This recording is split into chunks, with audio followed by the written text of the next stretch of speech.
All right. So let's turn on the audio and see if we can see if there's new stuff today. So it's week 5, right? Reset day. It would be Monday local time. 4:15 ish PM right now, EST. So last week, what did we do last week? Last week, so if there's any interesting dialogue. I am gathering inspiration for some voiceover stuff. Okay, so let's pull up the map. It's easier if we pull up the map.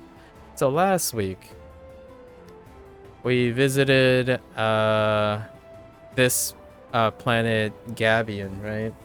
So Gabion is home to vampirates. So, you know, vampire space vampirates, right? So we helped a tiefling hook us up with some star charts to find where what's his face is, the Xerixian Empire's prince, to help out the princess. I forgot their names already. We're gonna call it's something like Zadar or something. And while we were on planet Gabion, we helped out a mercenary group who was led by a half-orc. And we basically purged some vampires. And then we helped the tiefling out by heading to asteroid Titurn, I think. I don't know what we did on Tanis. One of these asteroids had space ghosts, space pirate ghosts. They're trapped souls, so we inevitably helped one of them, and then we gathered their help as well. Actually, I think this one was... Let's go here for a moment.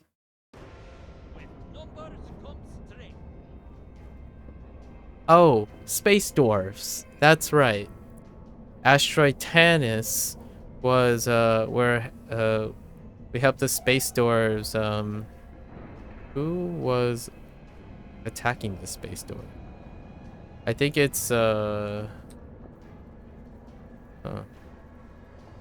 we helped them mine these things basically. I forgot what the Xerixian crystals. Yeah, these green things are called Xerixian crystals. So we garnered 3 more allies, but I want to know who were... Oh, I guess they're elves. They're just elves. Like the Xerixian elves. We're hampering the dwarves mining company, basically, because dwarves mine, right?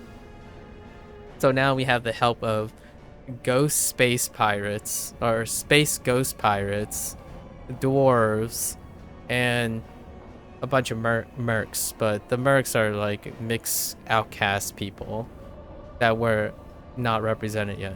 So now we basically have like the entire so now we've recruited people from the Remichi space and the Gabion space. So who do we have in our alliance, our federation of planets, right? We have the Astro Elves of Baloria, the Water Priest of Amomia, the Space Orcs and Space Elves of Bizunov, the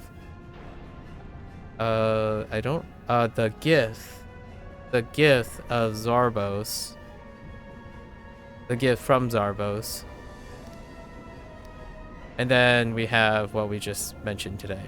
We have dwarves, space ghost pirates, and various mercs, right? So that's where the story is right now, I suppose. And through all of that, we were given a star chart to basically kind of know where the Xerixian Empire is. Like, they're trying to locate the stronghold so that the rebels. Sounds like I'm describing a page from Star Wars, right?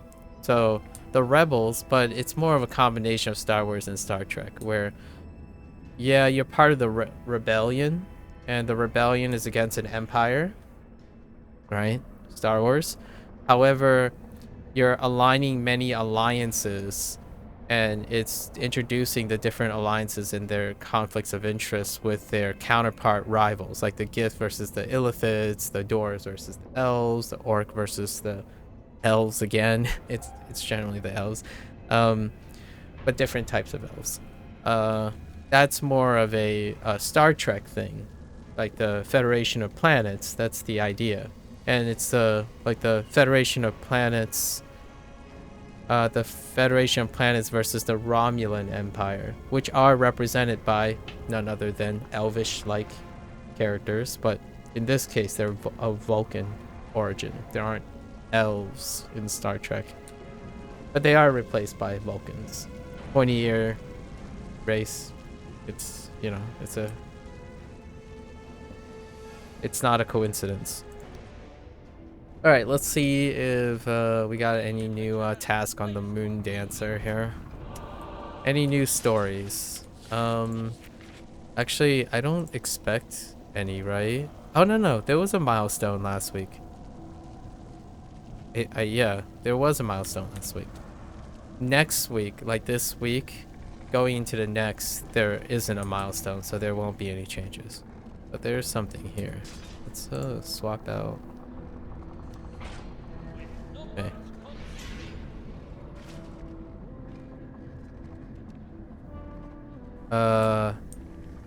We always have to say hi to Flapjack, though.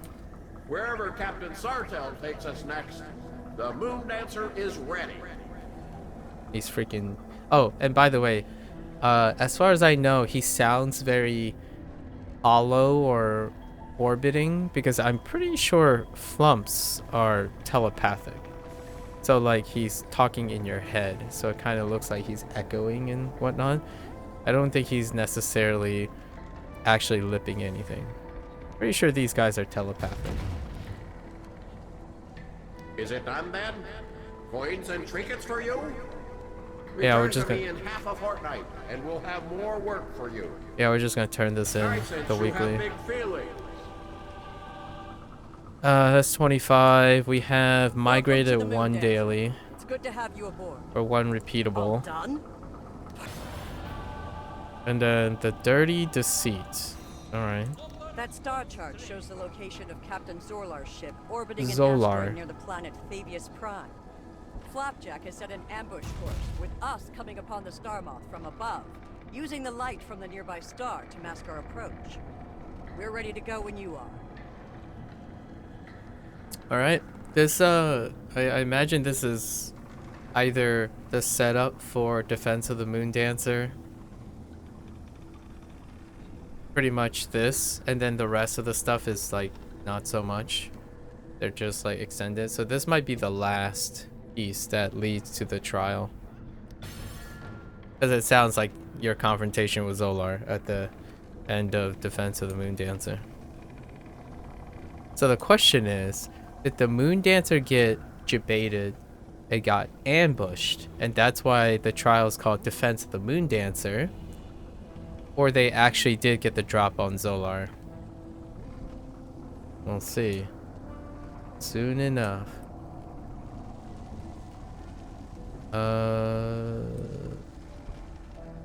Travel. Oh, it's a location. Okay.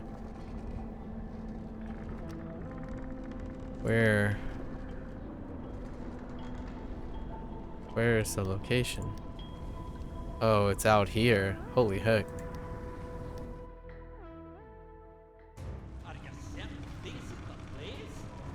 Yep, this is Defense of the Moon Dancer. Okay. We're under attack? Zorlar knew we were coming. Defend the ship and get that ring! There you go. It's called Defense of the Moon Dancer because they were ambushed.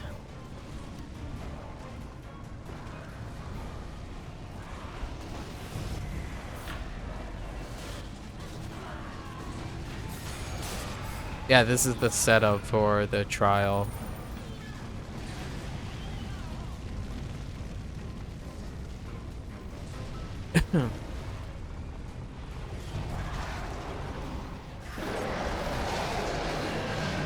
Got to clear the lower deck.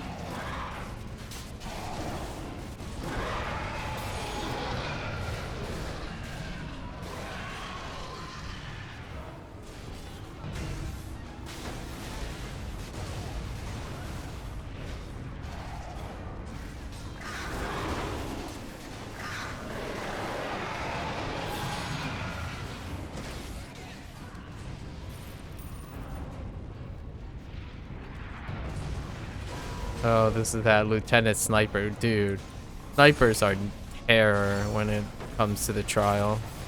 I wonder if it drops like the purple things. No? No? Hurry topside and help the others. People who've done Defense of the Moon Dancer most definitely know what I mean by the purple stuff. Drops like this ground effect that basically annihilates you.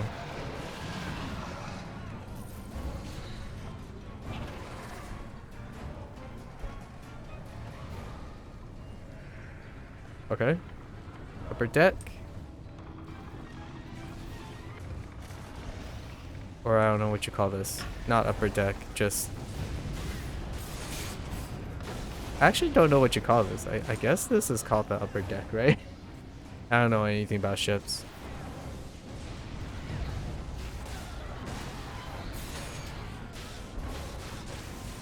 I know that age-old, like, immature humor about the poop deck, right? The poop.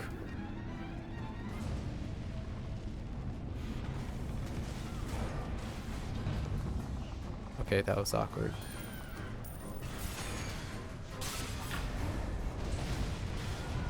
And the stern? I think the stern is that back there, right? I'm just making stuff up now.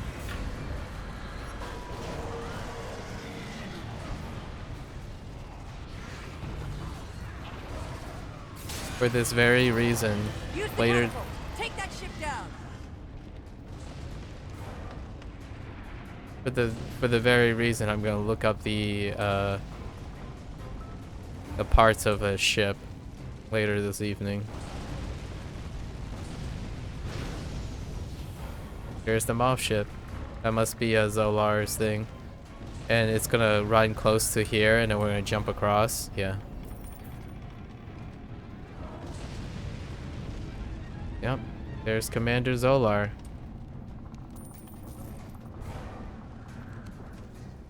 Oh, there's no plank. Interesting. Here's the man, the legend himself.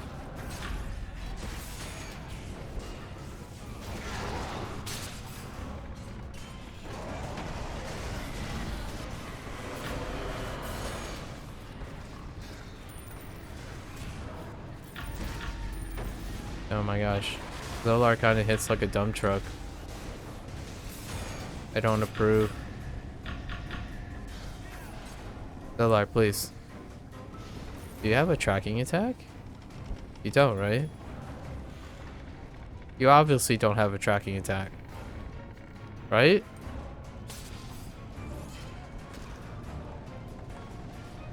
You certainly don't.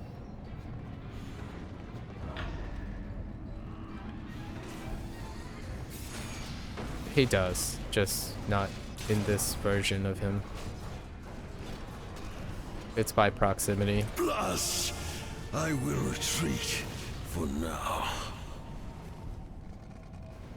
Can I rob you? Thanks. What is this? Get back to the ship. Ring of shooting stars. A ring. It's certainly not the one ring to rule them all, but you know. Anti-gravity. No gravity. Well Okay. done. Let's get out of here. Aye, aye, Captain. I can't hear you. Sorry. Sorry, SpongeBob. I didn't grow up with SpongeBob, but I've heard that intro so many times in indirect manners. Things are quiet for now, but Wild Space never sleeps. Are you ready? Prince Zeleth must have been tipped off by someone on one of the planets we assisted. Fel wouldn't betray me, no matter how much coin the Empire might have offered her. Okay, fair. We got out of there just in time. I didn't think we would make it, but your skills certainly saved us. With the Ring of Shooting Stars in our possession, we can begin plotting our journey to Zerixa space. Fel would never betray you. I mean, Fel is a merc, though. Just saying. Prince Zeleth.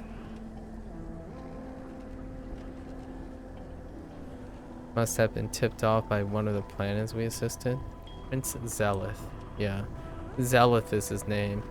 And I think, Zalia? Or something? Zalia is the princess we're helping? Something like that. They all start with X. Except for the commander. Zolar for, you know, Zolar's kind of a cool name, actually. Wait. Wait, I thought I just spoke with you. What is this nonsense? Oh, I forgot to complete. That's why. Is that it? Oh, we have to wait? Wait. No, we don't. Respark. Bizunov. Okay, so Bizunov, Bizunov, is the planet where the space orcs and the space elves are duking it out. The age-old rivalry between the orcs and elves. Although, no. Oh, okay, that is it. Sorry, never mind. That is it. It's for whatever reason it's highlighted as yellow, but that's not it. It's supposed to be highlighted as blue because it's the repeatable, right? Unless I'm missing something. No, I don't think so.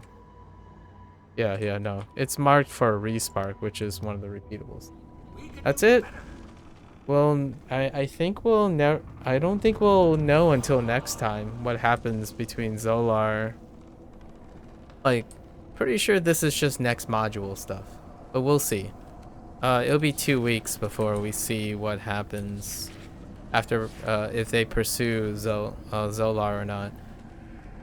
Those quest marks only happen during these, but historically. Cryptic design, historically, it's just the first 4 weeks. And it sets up the trial, generally, or the dungeon. The trial or the dungeon story ends with 4 marks. And then on the second week is when the dungeon and trial is available. But the story is complete up to it at week 4. And these are more like, they'll come up with the theme of, okay, so Zolar is gone for now. We have to recruit more allies, or we have to prepare ourselves for the events of next module. That's typically how the theme and the writing goes to support the live service model. So here I imagine, like, I don't know. It's like, oh yeah, the dwarves came up with a new technology with Xerixian crystals, so we should lend a hand and be prepared for the incoming battle or something. That's typically how that works. And then 8 would be something else with another planet, with like something to prepare. And then what this means, what this is going to lead up to is it leads up to the next module. So usually modules come in 3s now, I guess. So this would be a trilogy saga, right? Or it would be what's called the saga in other formats. Like movie sagas tend to have 3s. And then, so I imagine there's another 2 modules. So this is probably the end for confrontation with Zolar for the time being. And then we'll move to another part of space, part of Spelljammer 2. It won't be called Spelljammer, but something else. But it'll be in the same area. and mythos, right? And that's it. So now we just get back to our daily upkeep, you know, our weekly upkeep. So with that, I'm gonna put some tunes on, right? Get us some cool tunes, and which I still have forgotten to get new tunes, but that's okay. For December tunes. All right.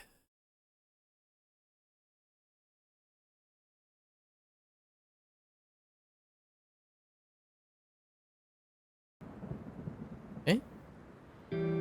And we're back to completing our weekly hauls. And maybe we'll end with a defense of Moon Dancer. Probably just advance because there's... I'm not gonna go organize a group. So 45. We have this weekly we can do. And then we still have dailies that are locked behind because I clearly messed up here. So let's do the Seed of Destruction.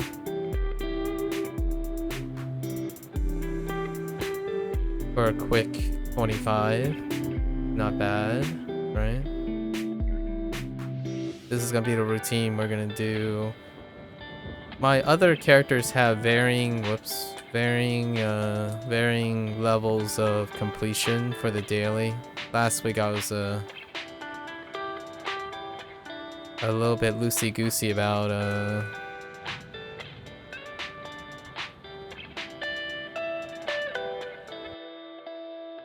I am going to die. That sucks. Old. Buying more time. Did that guy just permanently dodged everything? What the heck? Excuse me?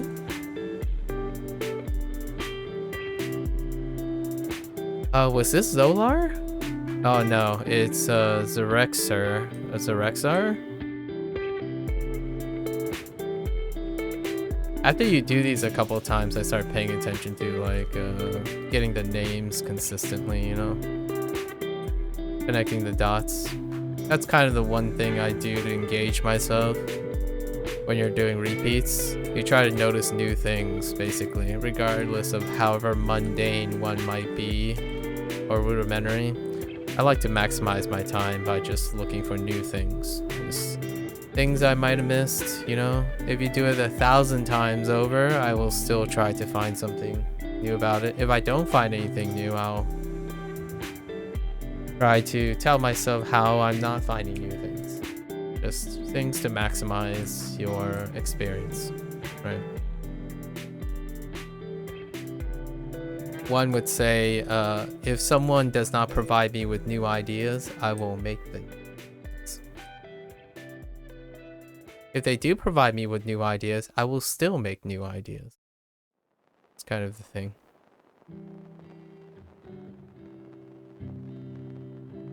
I have something to say and think about everything. Obviously, I do this here because I'm personally doing it and talking to myself about it. I'm not here to give people life-changing gaslighting, you know? Not here to gaslight people. Just, I'm telling you, every moment of my life is filled with rampant thought. The moment I wake up in the morning to the moment I go to bed. What can we talk about today as we're doing this? Generally, this is a great opportunity to organize my thought and think about things that are happening IRL, you know, or like current events kind of things. My recent thought is, boy, it would be such an interesting thought experiment to use the current wave of generative AI technology and create a facsimile of myself and have a conversation with myself. maybe I could develop some self-awareness or even synergize with my own behavioral patterns. Obviously, that's a thing of science fiction at the moment, but it's very feasible science fiction. It's like science fiction adjacent right now. I don't have the expertise nor the manpower or the resources to do such a thing, but it would be really wonderful to talk and discuss with facsimiles of other people, provided, you know, they okay and have a consent. Like, I find myself constantly theoretically saying, well, you know, I can't ask so-and-so person about it to remove all doubt, or pick their brains about, you know, famous influencer X. I can't really ask them directly, but I can certainly imagine that there's some sort of facsimile of them using generative AI, and it would be kind of interesting to see what, you know, the responses are. Personally, I don't mind if someone used my behavioral patterns, because, you know, being human means you can't always be available, but I would totally see a world where, well, if my existence can even bring one person joy, and my facsimile as a generative AI personality is sufficient to provide that same joy, all the power to you. I won't even sell myself. Like, go for it. It's kind of what I do here already, only I don't have to be awake for it, you know? Granted, I understand how other people, their brand and their livelihood is themselves, so if you lose your identity, then you get that sense of attachment to your identity, and I understand that. I would say anything I do in public is public domain, so it's a different type of mindset. I won't throw any shade or moral grandstand or anything. It's just the idea that if someone who is me but not me can do great things, then I'm all the power to it. Like all the power to it. Like, I don't necessarily want to charge it or anything. Like, that's great. It's good. It's a good enough payment for me, at least. With that said, I would love to be able to talk to myself and see how accurate that model would be.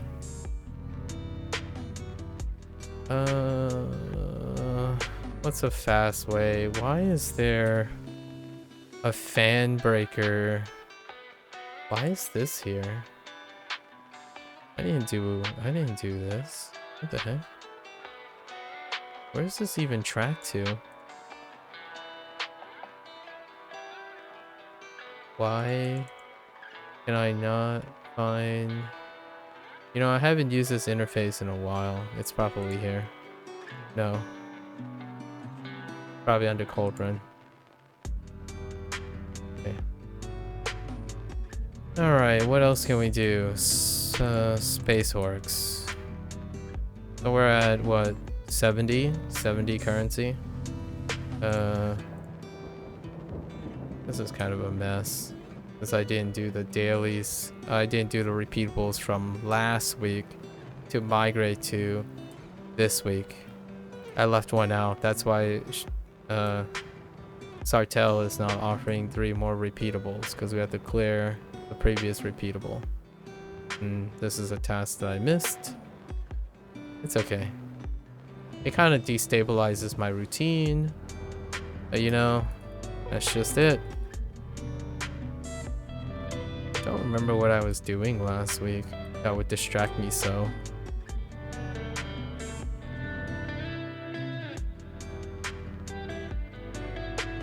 I might have been on a digression about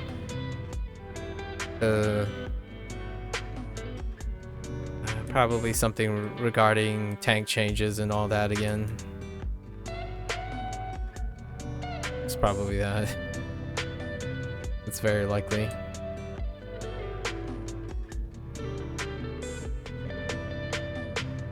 I mean, I would be very dishonest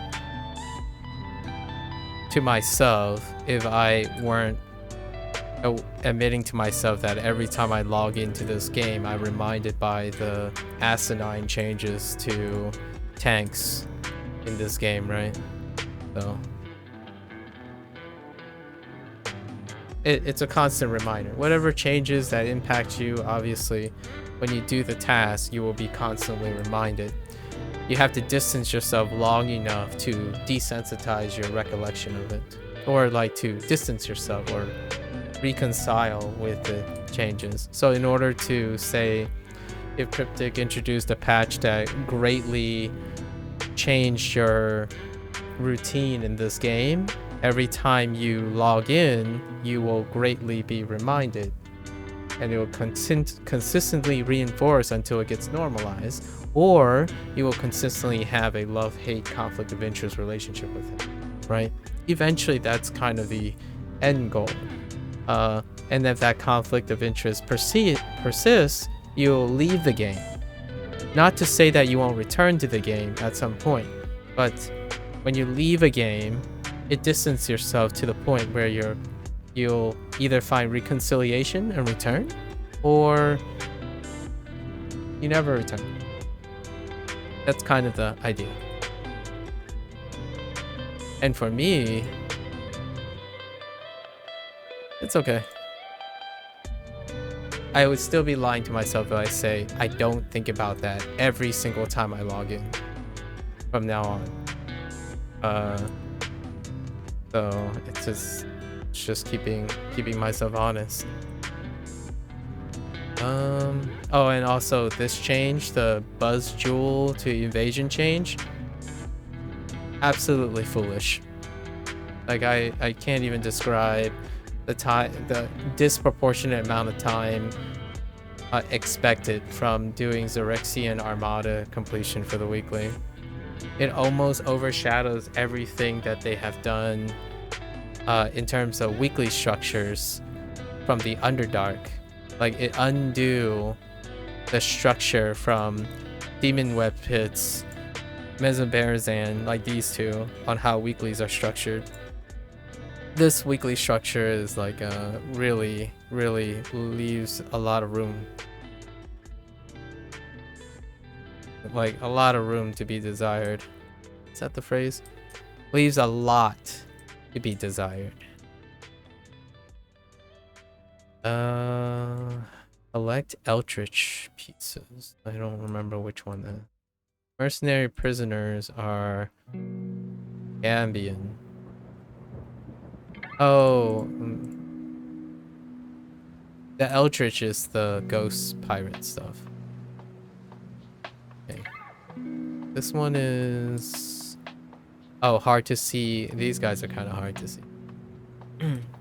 How many do we have to do? I think we only need to do 3 and then migrate 3, right? I stand corrected. We have to do 15. That'll bring us to 90. 3 plus 2. It's only because the weekly is kind of... Yeah, the weeklies is just almost half the time to do repeatables. That's how poorly, in my opinion, poorly competitive the weeklies are. Why is that important to the structure of this game when something is not used, like especially weeklies? Is in this, why it's poorly structured here is because the weeklies are attached to a natural currency that is attached to the progress of this module. So it's not an optional thing. Like, it's not Mesobarazan or even Web Pit where the activity is optional. The evasion part is required for the currency. There's a unique currency attached to a weekly. But that weekly is difficult to complete too. The reason why it's so high is because it's relatively the magnitude of the currency you need. So in order to complete the weekly for Zyrexian Armada, you need 500 Buzz Jewels. Well, you kind of want 500 buzz jewels. So the idea behind that long 500 buzz jewels is actually stemming from the design of how much currency you need. So effectively, it's a take on the poor judgment in how much currency you need, which leads to how much time you have to use, because that's part of completing the weekly. So the weekly is 500 buzz jewels. The rationale would be you have to collect 500 anyways for the weekly. And you need 500 currency anyways. You know, the reverse retroactive logic would be I need 500 buzz jewels. I actually need way more than 500 buzz jewels. So doing this as a weekly is okay because I'm doing the weekly while collecting this. From a designer standpoint, if you're looking from step 1 to step 3, in my opinion, in this case, is a design problem. It's a legit design problem with relative time investment. The alternative is you can lower the Zyrexian Armada's buzz jewels to 100 and lowering the buzz jewel currency requirements for the gear. That will synchronize the time expectation with all the other things for weekly hauls and stuff. That's in my opinion. Maybe not 100, perhaps 200. But it's too late for that, basically. It's retroactive. I mean, it's not retroactive. When you start introducing a currency, it is incredibly difficult to retroactively do anything. Because those who collected currency under the old system will inevitably have poor sentiments, right? It cheapens their investment. So in this case, it's not a rip the band-aid off or anything. It's a lesson for next time. I think it was completely short-sighted. I almost want to say it's so short-sighted to the point where there's a chance there were 2 people who made this. The person who's in charge of how much things cost, right? The currency, so the store, this stuff. Oh, and it's not even this stuff. It's the stuff on the ship.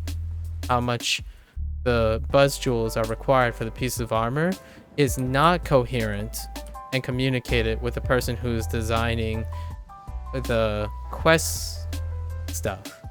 So in hindsight, it might be a little bit pragmatically excusable because there might be 2 people who are compartmentalized from each other and they didn't communicate that, hey, how much is those buzz jewel rewards? Oh, we need like minimum 500 for one piece. All right, so a week's worth of time, right? Let's just make the weekly 500 buzz jewels as well. They have to collect 500 anyways. That kind of thing. And that's my thought on the theory. It's probably didn't happen in that specific order, but the idea is someone started something that led and constitute a rationale for the threshold of another thing.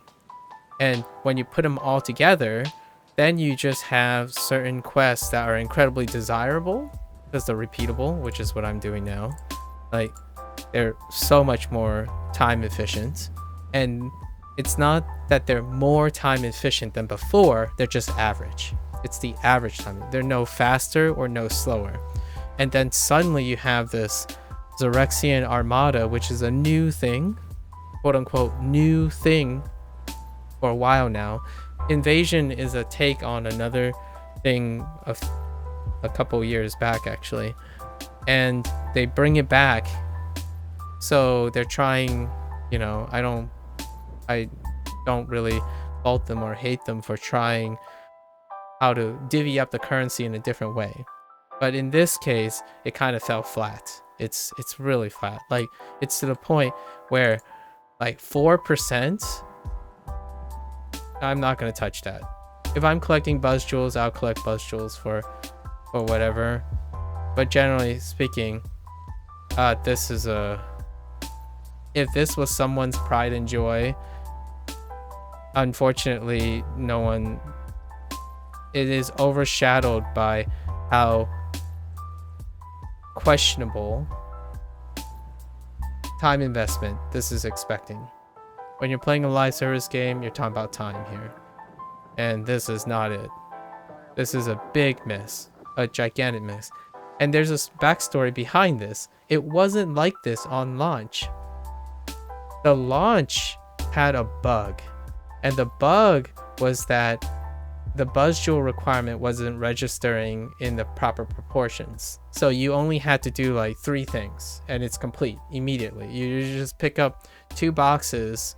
It probably had like a 10 multiplier or something. So to complete this, you just needed to pick up 10 buzz jewels. So it's like 10 times 10, 100%, right? Each buzz jewel was worth 10%. So you just sneak and snipe 2 boxes and it's complete. Now, if you want to do that sneak and sniping thing, it is 500 buzz jewels.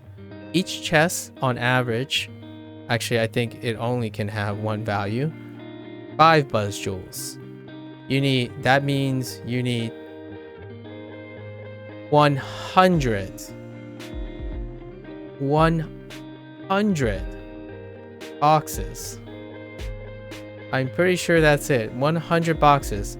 Now, these boxes have a 3-minute cooldown timers, roughly. It's like 3 to 4 minute cooldown. There are 3 boxes. So every 3 minutes, you collect 3 boxes. And invasions only occurs based on the activity of the instance. So I'm gonna tell you it's gonna take like 10 minutes to find a new invasion. Like I would say on average, instant swapping, we'll say 5 minutes. Every 5 minutes, you'll find a new invasion. And you can only do 3 cycles of 3 boxes. So 3 times 3, that's 9, times 5 is 45 for 1 invasion, right? So 1 invasion, and then in between is 5 minutes. So you have 3 times 5 minutes on average is 15 minutes plus 5 minutes, 20 minutes for 45 buzz jewels before the next cycle. Times 10 will get you close to 500. That's 200 minutes. 200 minutes is more than 3 hours a week. Just to give you a relative perspective. And we're not talking about someone who... I'm talking about someone who actually sits here and waits and an instant swap. We're not talking about someone who occasionally hops in. So, alright, say that's over 3 hours. So, as a person who likes to schedule and understand how to divvy up things and create healthy habits, right? I'm all for that. I like to help people time manage and create healthy relationships. So one of the most effective ways is, let's say it takes 200 minutes. We divide that across 7 days. Now this is assuming this person has a consistent schedule where they have an instance of time every day for 7 days. Well, what's 200 divided by 7? It's roughly 30 minutes a day. So 30 minutes a day for 7 days straight, you might be able to complete this weekly. For 25 currency, it takes less than 30 minutes to get 100 currency from the repeatables from day 1. What happened there? What is that disparity? That disparity is outrageous. Like, it's to the point where sometimes you would say, oh, but I like doing this task. I do it all the time. And, you know, you got loot and loot cycles. There are a lot of rationales to up to this point, but this one is a clear outlier. This one is outrageous. It's way out there to the point where even someone who doesn't understand math, statistical, like rates and time duration, like scaling up, you know, instead of thinking about it within the 24-hour period, you think about it in a 7-day period, like a week period, or even to a month period. Even without that respect, I would say the vast majority of people who don't like to concern themselves with this type of nitpicking maximalism will realize that this weekly is egregious, absolutely egregious. It might as well be deleted from the like. For me, what I would do is I basically just hide it and pretend like it never exists. And maybe once in a blue moon, if it completes, good for you, right? And then this heroic encounter is made a lot. There's another design choice here that is not great, and that's like TPing between instances and all that stuff. So I just hide those two. And what do you have left to exemplify this module's activities, right? So you're a designer, you're a developer, and you want to engage your audience. You want them to experience what you have created as a team. And how is that represented for this module? You just do 3 cycles of the repeatable. There is a silver lining though. There are a lot. This pool of repeated cycle is a lot because it includes all the planets, all the asteroids. So that's great. That's great for variety because it makes it feel like, oh yeah, I get to see this planet again. I get to see this asteroid. I think that's clever. I think this works really well. It still could be far more engaging, right? If you included the other stuff you actually made, like the heroic encounters, and both of these have an argument. Basically, they made a store. Yeah, this is just a slight thought here.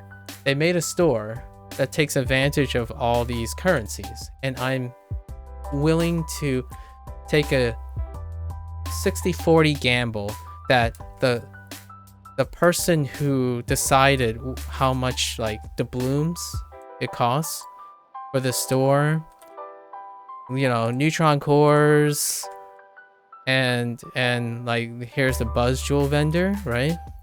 All these things, these were tied. These things kind of indirectly tied down the progress. Like, oh yeah, it's okay to make heroic encounters this cumbersome. We were being creative here. It's like, it's an oversight. Like, it's really neat that you get to go from asteroid to asteroid and stuff. But my comment, my personal thing is like this whole space right here. All these belong to the same instance. Oh, thanks, son. I totally forgot to change this one. Thanks. It's not too big a deal, but thanks. So all of this map, right? Good catch. Good catch. All this map right here, right? It's one instance. So you can TP between this. The reason I know is you don't preload at all. So when you get here and you see a map, right? It only shows this map. But actually, and I'm going to call out the devs on this, in my opinion, and I think it's a brilliant move. This is just a small piece of a larger map. Everything is loaded. And what I mean by that is if you go and change to anything in this space, it's gonna load instantly. Like, it's gonna load almost instantly, right? Look at this blank space. You can see the remnants of it. See? You see this little tiny grid right here? That's because all the other, in my opinion, I don't know what the facts are, right? But my deduction is some of the maps weren't scaled properly on their design, so it didn't like constraint you to this, all this blank space is all the other Remichi space things. So my take here is, it's great.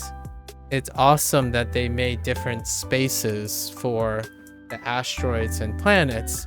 However, making a singular map that's interconnected between all these with a teleporter and consolidating some way all the heroic encounters so you can freely travel without going into this map, which unfortunately, I get it. I agree that this is a really nice looking map. Like, the artwork is fantastic. I like this, like, to show you the scope, right, of all the planets. However, this is kind of the taboo of a lot of things. And I actually think it's kind of funny because I play a game called OS, right? And OS Laser kind of sort of did this too. And this is more of a UI design thing. How many clicks does it take to get to the center of a Tootsie Pop? No, I'm just kidding. How many clicks does it take to get to a location that you need to get to, right? UI design aside, when you have thematics and stuff, it can offset this, but it takes way too many clicks to get in between, travel between the systems. And it's not because of resource, because I know, as well as I would say most people at this point, the reason why this map is so tiny is because all the other maps are just blocked out. Like, it's just blank, it's just black on top, but all the other maps exist on this here. So instead of just having an instance change and like a teleporter or something in the same location, everyone has to run to. If you don't have a fast traveling, I have a travel post, so that removes some clicks, but they have to travel back here, hit F, someone made a call, find the system, then click on the system, and you might be there, right? You get here, and that increases, that, like, I would say increases 15 to 20% the travel time to do full circle. Why this is important, in my opinion. Full circle to do encounters, to do heroic encounters. It's also true for invasion. So invasion and heroic encounters, the foot travel, the mechanical UI navigation increases the feeling of unnecessary input. And it's almost it's even more unnecessary, in my opinion, when if you're someone like me who notices something like, dude, your map, like, I think the planets are on one map and then the asteroids are on another map. Like, some of these maps are attached to each other, right? So look, this one is in here, is in this position. Guess what's on the top right of this asteroid? The top right is the other asteroid. It's just blocked out by black map painting, right? Like, that's why it's in this fixed location. And just a few little things that I'm not a programmer, but I at least know enough and understand enough about game design from observing that I'm not being fooled here. The other asteroid's here. The planet, that other planet, might be exclusively on its own for sure.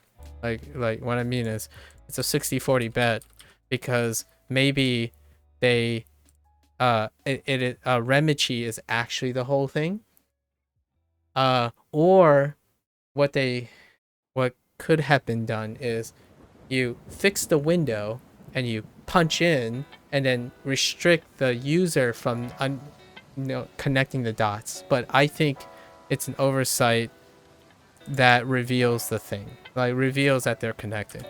Like here, I think the planets might actually not be on the same map, but my argument here is for the planets, they actually decided to fix the window so that you can't zoom out and see the actual big window. So they put a parameter where you can't scroll and scroll out of it. I think they're all connected because when you travel post to different instances, right? Like in this spot, it's still the same instance. Generally speaking, if the map is not completely spawned, when you travel between them, you're going to have an instance swap. There's a very high chance of instance swapping. So it's the same instance. Even when you go over here, it's still the same instance, right? When you travel. But some of these asteroids, right, got successfully cornered in. But that's only the UI part. It's not the background part. All of these instances could potentially just be loaded all at once. The way they did this is to make it appear bigger than it really is, because if you consolidate all these space, like all the asteroids, all the planets together, and you consolidate them into 2 maps, it's largely the size of one of the maps of previous module. Like if we go to I don't know, North Dart Reaches, right, which has a singular map technically. This map is gigantic.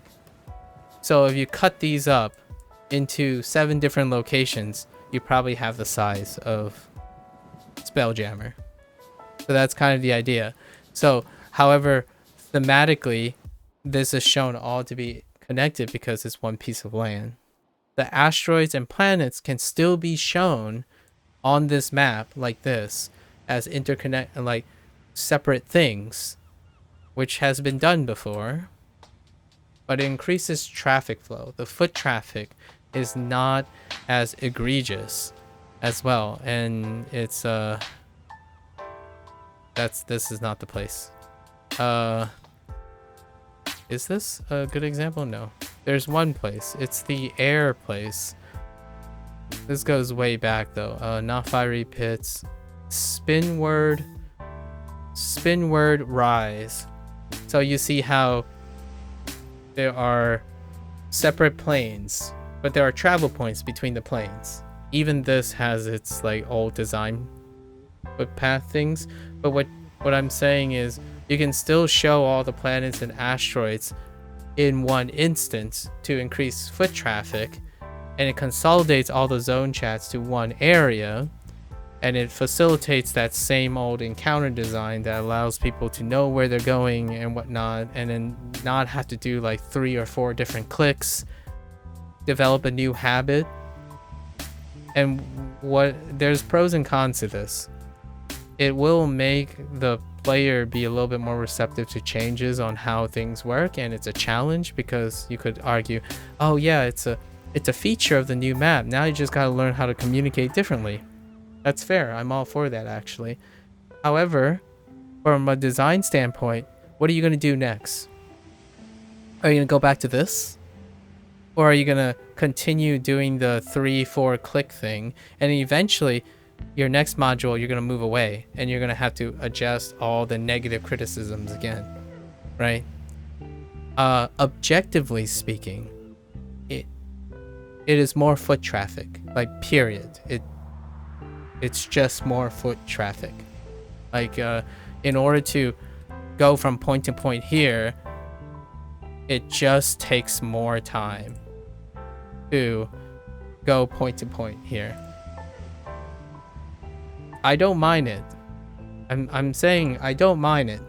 It's thematic, right? I love the theme. The space theme is sufficient for me emotionally. Objectively speaking, it does not change the fact that this design is that taboo that a lot of game designers nowadays, like developers, try to stray away from, which is multi-menuing. Like it's always okay, so you start up your favorite game and you click on an option. That option leads to 4 other sub options, which leads to 5 other sub options under each sub option. Where the freak, you know, where the flip is the option I'm looking for. That's kind of the taboo that this is doing. Not, but very lightly. I don't think it's like it's criminal or anything. It's more related to the length it takes to do the weekly. It's exacerbating that though. So it doesn't do any favors. It increases superficial clicking. That slows the pace down. So it's not like a meaningful. Often when you try to please or get your consumers, right, your end users to feel good, often it's not doing extra steps that do not have sentimentalism. And one of the extra steps in modern standards is multi-menuing. I can understand why, because I'm more of an organized person. Like my folders need subfolders, which need subfolders, because my brain works with a lot of micro steps. The mainstream audience, though, are not that. And it's very understandable. It's super reasonable, because we have to think about the mindset of a coder, right? A person who develops games. It inherently leans towards someone like me who likes to take all the micro steps. So all the logical steps. This must lead to this, must lead to this. Like everything's a subset. So you know all the paths. The vast majority of end users would probably prefer a list with 100 items on it, but it takes one click to get to the 100 items, then a click that gets you to 10 of the items, which are partitioned and binned into 10 more items, right? So like the subcategory, you take the 100 items, you bin them and subdivide them into 10 different options, and then in those 10 options, you find the other 10 options that are relevant. 10 times 10, that's 100 items. Right, so that's kind of the idea. This is that case, but not very too bad. It's just something. I just thought it was kind of curious. And it's a departure from norm. So what I mean is, it's one extra step that the other modules don't have, and first week, I think it's fun in a way, but that's just me. It's fun to see the community adapt to that, and they did. They largely adapted to it. It's just one extra step. So now you like type one extra word, right? It's like HE Remichi, instead of saying like HE, and it's only one map, so everyone knows what the heroic encounter is, right? BHE instance 1.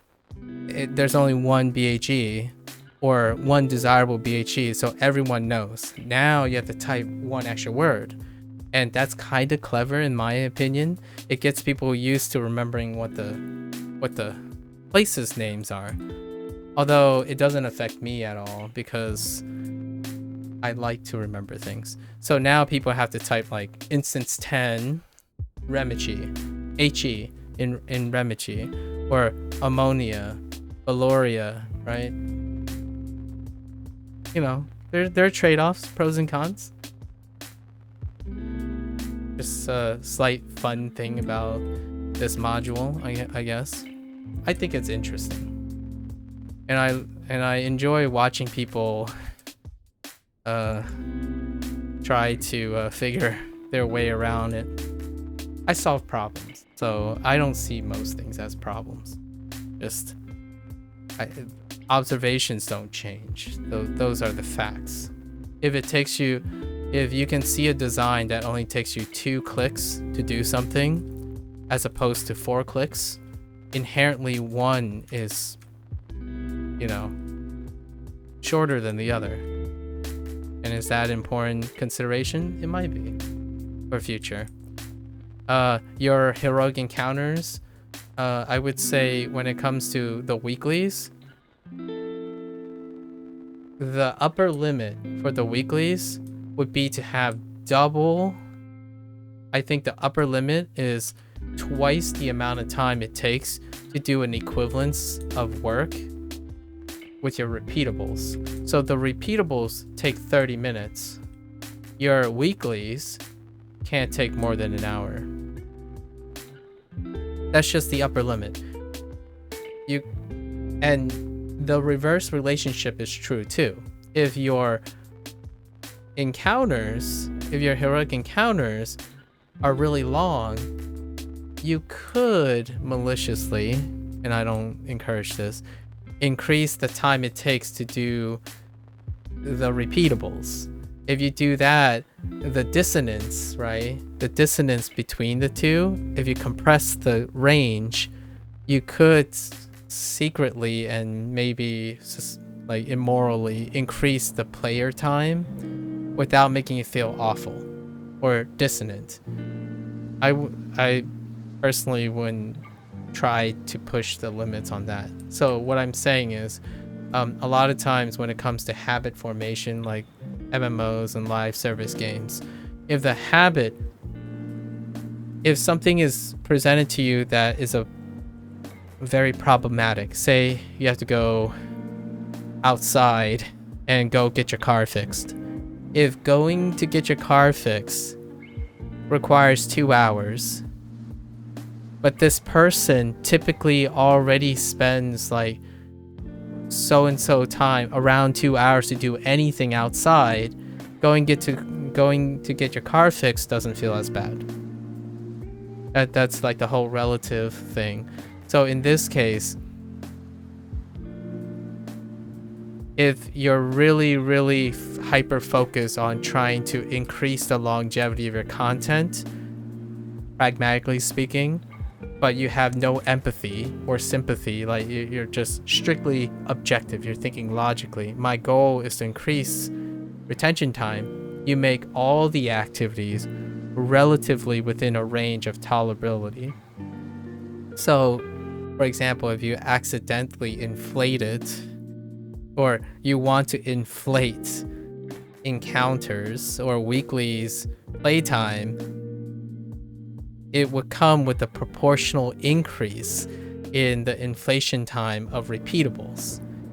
As an end user who would like to believe that the developers are empathetic people, that would be egregious, but over time it wouldn't be as bad. So like things that the more compressed you get on gaps, the less and less, the more insignificant it becomes, but it comes with a trade-off. It becomes more insignificant. So for example, I've been one that talks a lot about the skill gap, and not really necessarily the skill gap that involves comparing someone who, like two people fresh in that have different skill starts.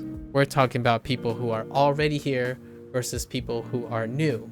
That skill gap. A skill gap of time, not competency. I still feel like it is incredibly toxic in this community to equate skill gap with time gap. So like for someone who says just get good takes time. You are comparing yourself with years of experience versus someone who entered. That is cross-sectional understanding. It has no element of time, right? So because that gap is pretty wide, and in Neverwinter, I've always often emphasized the entry point, right? This design right here, where for the longest time, not so much this. I actually think it's fantastic that they did this time. And it's a step in a more tolerable community as opposed to an intolerable one. But the whole idea is if you reinforce the privilege who's already established with gear that is vastly superior to the entry gear that requires to reach that progress, this big gap legitimately, both psychologically and might possibly literally affect their behavior in some way, separate the two classes. So you artificially and unintentionally probably created two classes that the established class are exercise bigotry and discrimination because they become the gatekeepers. They're very passionate people, very kind, probably, and incredibly proud, and probably deserving and very skilled, naturally, right? Because they're established. It doesn't ignore the idea that they have resources that the entry level does not have. And the bigger this gap is, the less intolerable it can become. So that's kind of the same idea of relative ease. So if you shrink this, the trade-off is the people at the top will find that their merits and stuff become less and less significant. Argument is, these rewards aren't good enough. You know, we work so hard. We want things that make us stand out and makes us feel special compared to those people who haven't. That is the trade-off. It does happen. But what happens is, as the gap narrows, tolerance goes up too. Right? When you become tolerant, things become less significant. So it's kind of like, it's always a dance between the two. Do you want to feel extraordinary and be the most special person in the world? Sure. Do you know what happens when you play something that rewards super special people and always highlights super special people? You have no one to play with. You have no one to beat.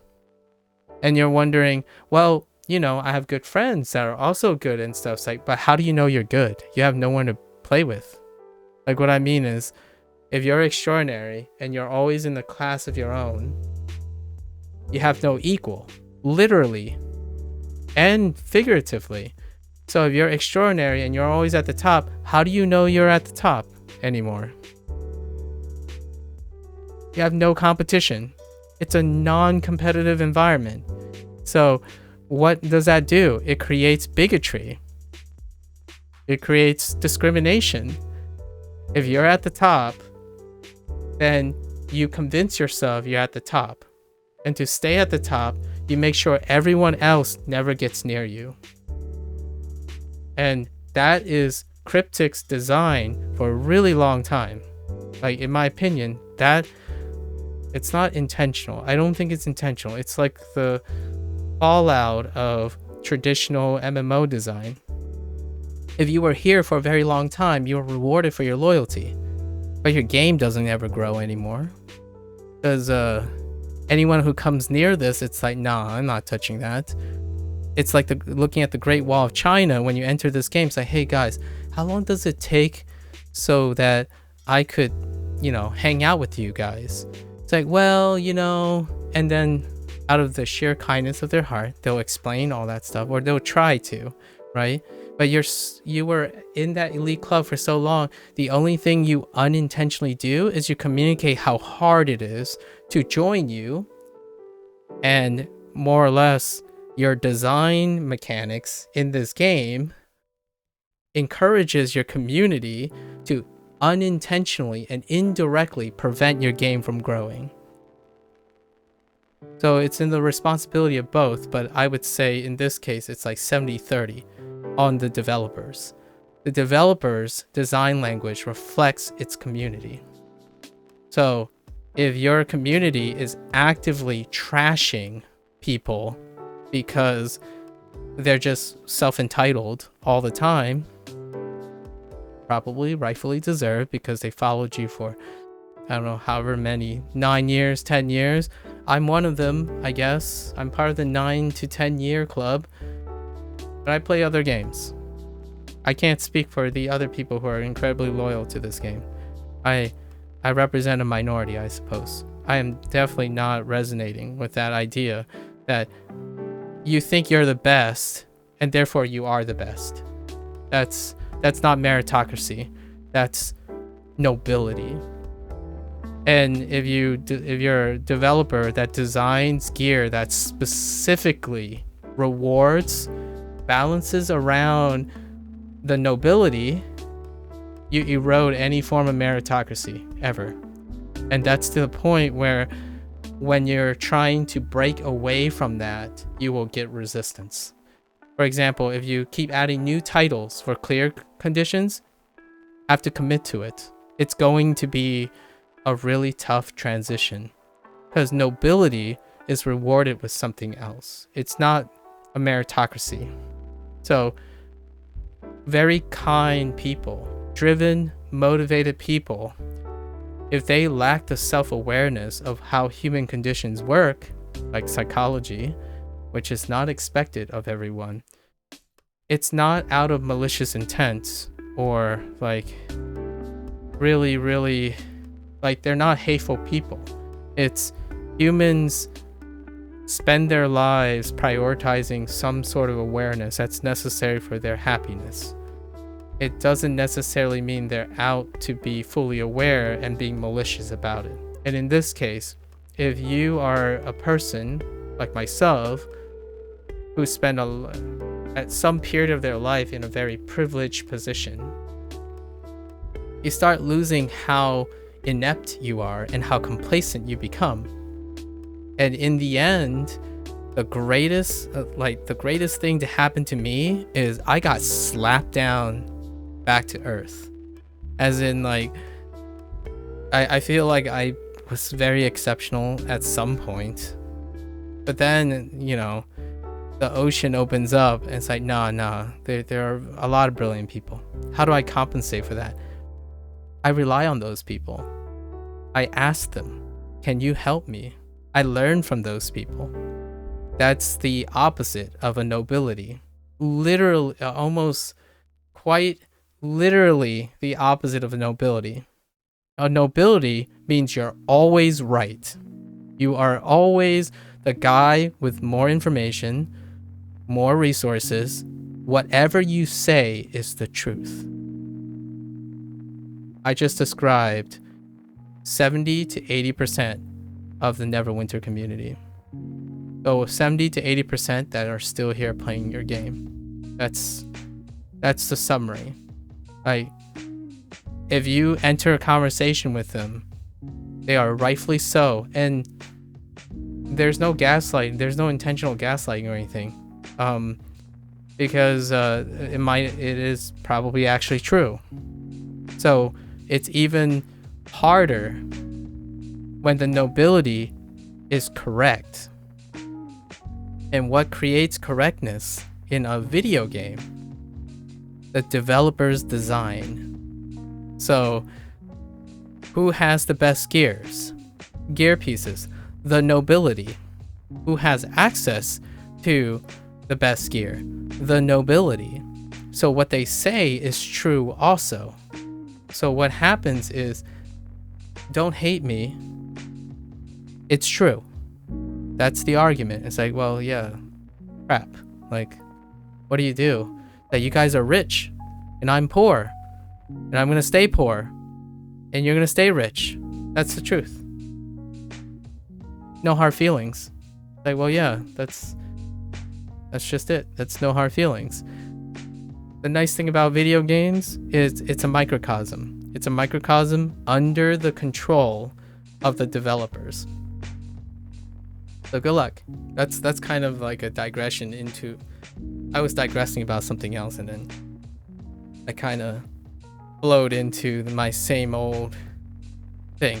And it's not true anymore. I think it's less true now because of this module. This module, in my opinion, genuinely demonstrated that there's a move towards reducing the range, right? The accessibility range, so it becomes more accessible at the cost of the consternation of the nobility. So yes, I, including myself, sacrifice a position of power, right? So like the stuff that I have access to no longer makes me as exceptional than the person who starts the game in a week. And in a month's time, that person has all the tools and accessibilities to commit to refinement that matches me. That's fine. And that's kind of the idea of standardization. I can no longer, to tie in the thing that this game reminds me constantly, is I can no longer just switch to a sentinel and blast everyone out of the water. Because the sentinel has been standardized. So like, I just don't enter a queue and suddenly like, oh, that guy's playing a Justicar and a Vanguard. It's like, well, I'm playing on a sentinel because the sentinel does something that is incredibly efficient. I can't do that anymore because they removed it. They effectively gimped it to death. And now I have to play ball with everyone else. That's kind of the idea. And to me, that's refreshing. Depending on how long you spend at the top, it takes time to get used to. Like for example, ask anyone who spent 20 years becoming an expert in something, and then tell them you have to start over to prove yourself again. Now, depending on what type of environment you are in, you are nobility class if you say, I don't need to prove myself anymore. I've already done it. Or you're a scholastic class, which is like me, where I would be happy to do it again. Because if I did it once already, I'm more than eager to make sure I can do it again. The most successful people, in my opinion, and a lot of other experts that would agree with me, the most successful and dynamic people are those who have a mastery of their foundations. And they have no regrets or hesitation or concern to demonstrate those foundations all over again. So what do I have to do? Well, thanks Cryptic, I effectively deleted my Sentinel for the time being, and I reacclimated to Vanguards and Justicar because they were underutilized. They were clearly, Sentinel to me was the nobility class. It was, I agree with him, overtuned with one specific aspect, and they addressed it. But here's the catch, here's the catch 20, whatever. Here's the catch though, like the trade-off. Sentinel represented, to me, that Sentinel represented nobility class. It would also mean that it's rare, as in there are very few players that understand how efficient Sentinels are. So when you're, as a designer, right, as a developer, investing resources into normalizing something that is relatively low impact, it makes the rest of the community think, what is the priority system you have for like the whole thing? And when I look at the tank changes, it kind of just reveals that it's very low, because that whole threat change and trying to, all the global changes were negligible. I would say in practice is incredibly negligible. So the idea is the priorities are pretty clear, and that's fine. I'm okay with that. I just play a different tank. I get to relearn whatever I got rusty at and whatnot, and that's great. If you are someone who says, nah, man, I didn't go through 10 years of this to do it again, like, well, I respect that. You should feel like that because you spent a lot of time. 10 years is a really long time to refine a skill. I'm a scholastic person. I have to relearn and do those things in order to teach someone that stuff. You're not in the department of explaining things and teaching someone something. You just want to be a boss. That's fine. All the power to you. Don't for a second think that you are morally justified or ethically justified thinking that feeling of entitlement makes things fair. It does not. It's the reason you can be elevated and held on a pedestal is because it's literally unfair. So don't bring, in my opinion, accept that it is about being unfair. I think one of the greatest cognitive dissonance or misunderstanding is the idea that people who are privileged, people who are held on a pedestal, understand what fairness is. At one point, they may have. The longer you spend not having to think about it, the less practice you become. I'm not saying you're incapable of it. It's just, you have to know. If you become incredibly skilled at something, sometimes you even forget how skilled you are. That's called the imposter syndrome, by the way. So, as a person that combats that a lot, I would say it's not something to brag about. Flexing about imposter syndrome, no one flexes about imposter syndrome. It ruins your life. So, if someone goes around acting like, oh yeah, you know, I know I'm really, really good, but I always feel like if you're advertising that, that's not quite it. Like, imposter syndrome literally makes you feel awful, so you don't mention it to anyone. So when someone comes up to you and say, I'm really good at this game, you are a noble. You come up, it's like, oh, you should do this and I should do this. Yeah, haha, you know, condescending and stuff. You're a noble. And it's understandable. I can empathize if I had that mindset. I don't.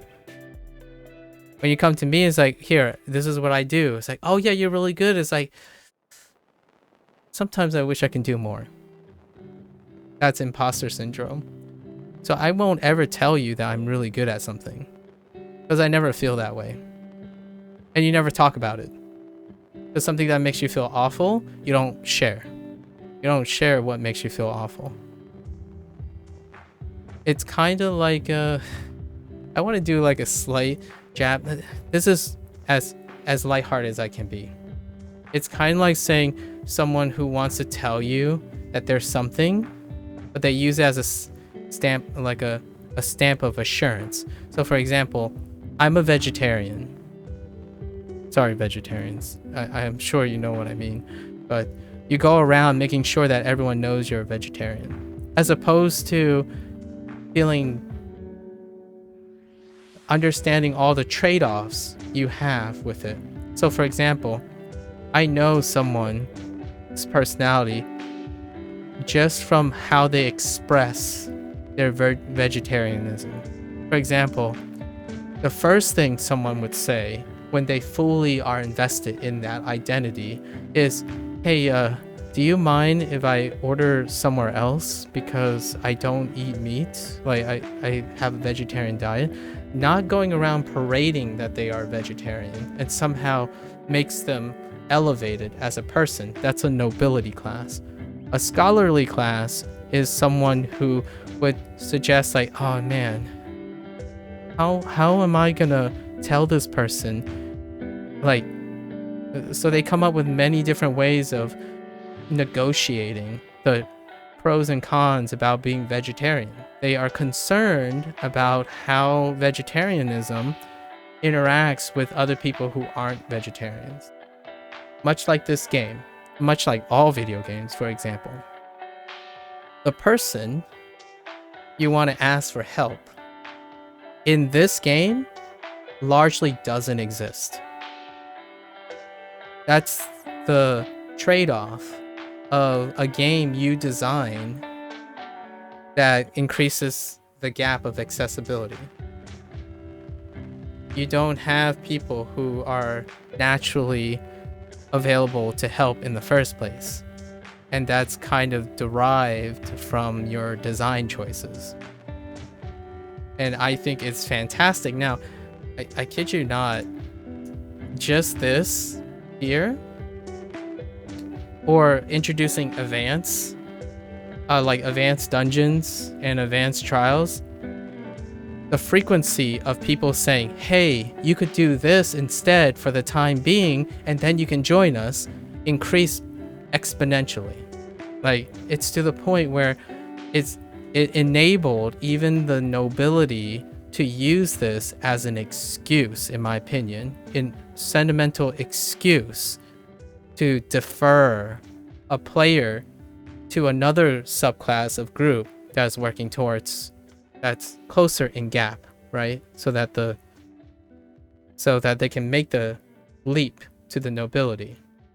So now you hear things like, hey guys, I don't know how to do this one. It's like, oh, hey, you should start with the basic one and then definitely give advance a go and then move up from there.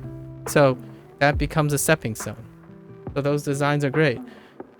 If you want to as a developer, if you want to aggressively increase the growth of your game, bring it down even further. It will hurt. It will be very dissonant at first. I tell you, it's going to be very dissonant at first because it will no longer be easy for someone who is superior to feel superior. So what I'm saying about that is, let's think about money for a moment. Money is something that if you have money, you can make more money. If you take that away, and they are really successful people, they're going to have to come up with new ways to be better. New ways to show that they are better. And that continues to make them better. You design a game that continuously reward people the same way, it becomes easy. Now it's easy. They don't become better at anything. It's just the same thing. If you're always good and you've always been good at one thing, you continue to always be good at that one thing, while everyone else around will have to find new methods of being better. And eventually, those people around you will supersede you, because that one thing stays that one thing. It doesn't mature or advance or anything. So as a developer, how is that important? Well, it's important because developers need creative freedom. They need liberties to develop new mechanics, new gear, new environments. Well, if your community is psychologically predisposed to always meeting a specific expectation, whatever you do is gonna suck. It's just gonna be psychologically sucky at first, until it's normalized. So whenever you do something new, like, and I'm taking this full circle to my first digression. The reason why I say this is there's a pros and cons to changing up your map style, like this travel system. Like doing this style versus making your weeklies longer or your repeatables longer. For me, whatever change it is, I'm gonna work around it. Like, alright, the weekly's too long. I won't do it this time. If I have time, I'll do it. The idea is, now, if you don't have a central community that is constantly expecting to overperform, quote unquote, overperform, it's actually underperform, relatively speaking. If you're comparing yourself to your previous self, you're underperforming. Like, the baseline is great. The people who are great at this game, the baseline is excellent. It's really high, but they're constantly decaying. It's like having a great player never challenged. It's just constant decay. But they're so high up that no matter who enters the field, they're still above them. So it just keeps propping up that mentality until there's no challenge. Right? So whenever you build a new boss or a new mechanic or a new reward, it's never enough. The reward's got to be better than the last time. The boss has to be harder than the last time, but harder in the way that it's easier for them to maintain their status. It's like if you remove those tools, it's the hardest thing you'll ever see. Here's a great way to illustrate. You make something that doesn't meet their expectation, it'll be the most challenging thing in the world, and they'll do everything they can to make it so that they can do it. What does that sound like? Well, that sounds like everyone else. But you don't do that. Cryptic doesn't do that. It's not a thing, right? And it's not a normal thing. And it will be very unpopular for a while. Or maybe like you have to undo 10 years of nobility. So that's going to be tough, right? So you could balance some things here and there. You can attempt to compartmentalize the two, perhaps, or something. But yeah, this is the community of Neverwinter. In fact, it's kind of related to the other community that I said I don't resonate with, the us community. It's very similar. But in that community, there's transparency between the developer and the members, or at least the larger influence members, as opposed to this. And I would echo like some prominent developers who also stream and talk about working at Blizzard and stuff. The one thing that resolves all, or like can create a harmonious relationship, is direct communication. It's like some form of liaison and communication between the developer, the person who's creating the stuff, and the end user who's consuming this stuff. Everyone, or mostly everyone, not an elite class of established loyalty. But this is not the case here. It's the vast majority of players are like me, where they're pretty much familiar with what Cryptic does historically, and they continue to maintain that historical nature. Great digression. I wish I was like doing the task when I was doing this, but I kind of got really deep into it. That's the story for today. You know, because we're just doing dailies here. And now I really gotta book it.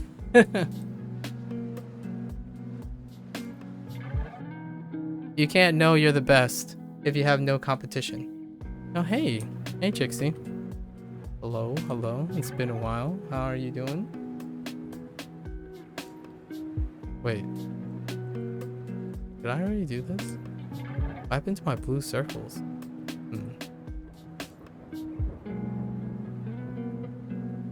You're doing well. The last time we spoke, I remember you were juggling a lot of things. Personal health, schooling.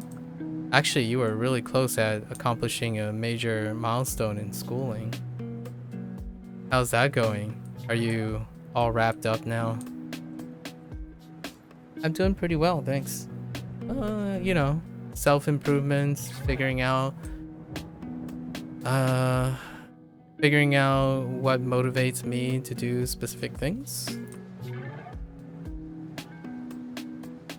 Right now, this is the 5th week, where right now we're doing the 5th week rotation of Neverwinter for the new module, you know, playing once a week, checking it out, keeping consistent. I also play another live service game. I'm not sure if that was a thing when we last spoke. Probably not. I play Phantasy Star Online NGS. I still play Us, the rhythm game. And now we're going into different types of territory. I have this little teaser that I'm looking forward to, and I am going to, in the future, in the very near future, brush up and learn 2 new languages, probably. and I'm gonna try to record all of it, just to maybe show myself primarily, but show other people how I would approach learning a new language using a tool that is incredibly popular or viral. So I want I'm doing this because I don't like the idea. I'm in disagreement with experts of constantly focusing on what something doesn't do and why they should do something else that's better, versus how do you utilize a tool for what it is, understand its trade-offs, and then compensate for its trade-off. So in the next year, I'm going to attempt to learn 2 new languages using a tool that has been heavily criticized for what it's not and rarely celebrated for what it is. And that's kind of like giving the my spiel these last couple of years. The last 2 years or so, I've been focusing on trying to bridge the gap between a creative mindset and the consumer mindset. So that's kind of what I ranted about here at the 5th week of Neverwinter. Anyways, you changed disciplines. You left with a degree in computing science, okay? But currently training in psychology. Kids are good. I'm getting married next year. Oh, congratulations. I'm expecting a little one on the way. Wow. Extra congratulations. That's quite a lot. Man. So what are you doing in psychology right now? How does one train in psychology these days? I'm not quite sure myself. It's been a while since I've been in a way that is not self-enrichment.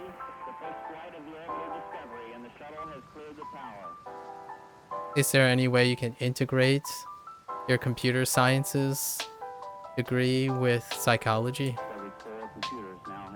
I can think of a few, but that would be personally biasing. What are your thoughts on medallions?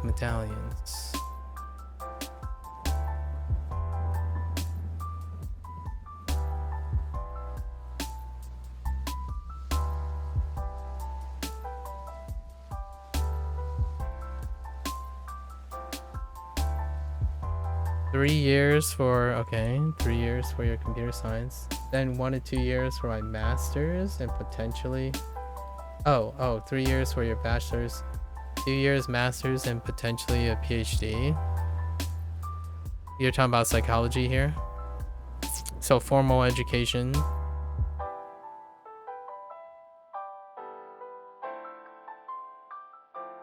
Five years, huh? Interesting. That's pretty fast, relatively speaking.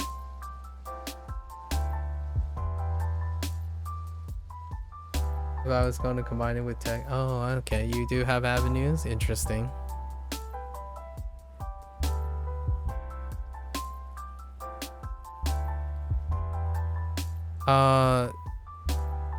Were you able to like consolidate some general education requirements or something and like eliminate a year or 2 from your psychology path? Is that why it's 5 years at the upper range? That seems a little quick.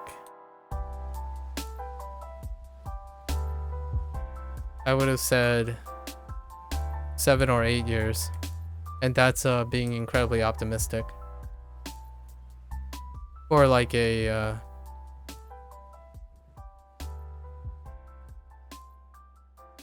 high degree. Combined with your computing, it lowered it a year for your master's. I see. That seems reasonable. Yeah, I would say on average 7 years is incredibly optimistic. But you're suggesting 5 years. Okay. No, I got it now. Sorry, I misread your sentence. you're saying 3 years, then 1 to 2 years for your master's, and then you'll pursue a PhD if like you're if you desire, and you don't know how long that'll take. Oh, okay, that's really reasonable. I was about to say, like, let me know, like, I want to know how you do that. Like, I was actually very curious if there was some way to do that, because a double PhD is not fantastic for me right now, but I had considered the idea of going back to formal schooling to get just the certification for psychology. Not necessarily like do it for educational purposes, but just to get the certification. Because at this rate, I'm just looking for a piece of paper. if it was readily available, I wouldn't mind. I would be okay with 5 years. Not like another 9+ years for something like a double PhD, like a second PhD. It's a return on investment. I mean, it's a diminished return on investment.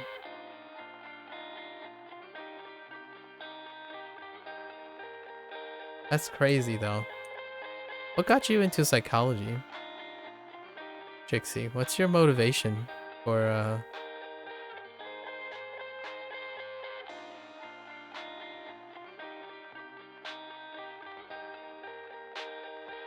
having a little one is my thought immediately. I think my true blue motivation for exploring so much of psychology voluntarily without formal education is educating youth.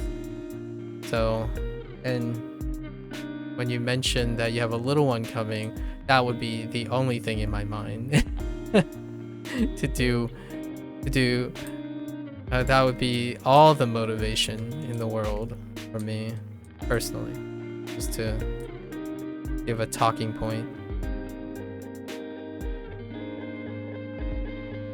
In fact, I'm typically doing all of this with the idea of having a little one, right? And educating young. But, you know, a little one is also like the same thing. Overlapping purposes.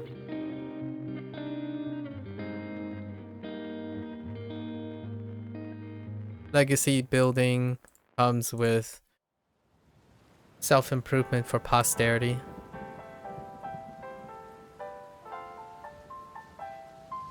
Alright, let's see where we are here. I think we need to do 2. We might as well do the 3. Aboleth. The water priest. The cultists. The cults of the water priest. Let's go yoink some pearls by committing genocide. I mean purging. Nothing like purging the native inhabitants and stealing their pearls, right?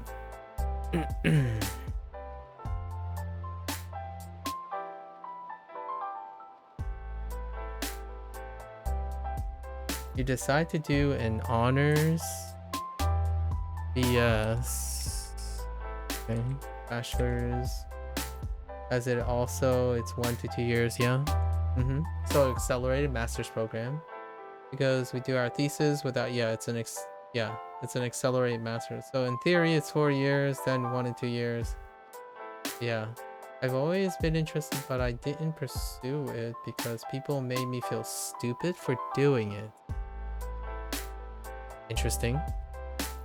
I have a lot of questions with that, and it goes with a lot of routes, but one moment. But when I finally threw my ex out, well, I'm glad you've exited some sort of abusive relationship, it seems. A separate story. He also emigrated to with his wife. Oh, that's interesting. And then went to do what I really wanted. Okay, I want to see how everyone's minds tick. But either child psychology or tech companies is where I want to go for helping people. Interesting.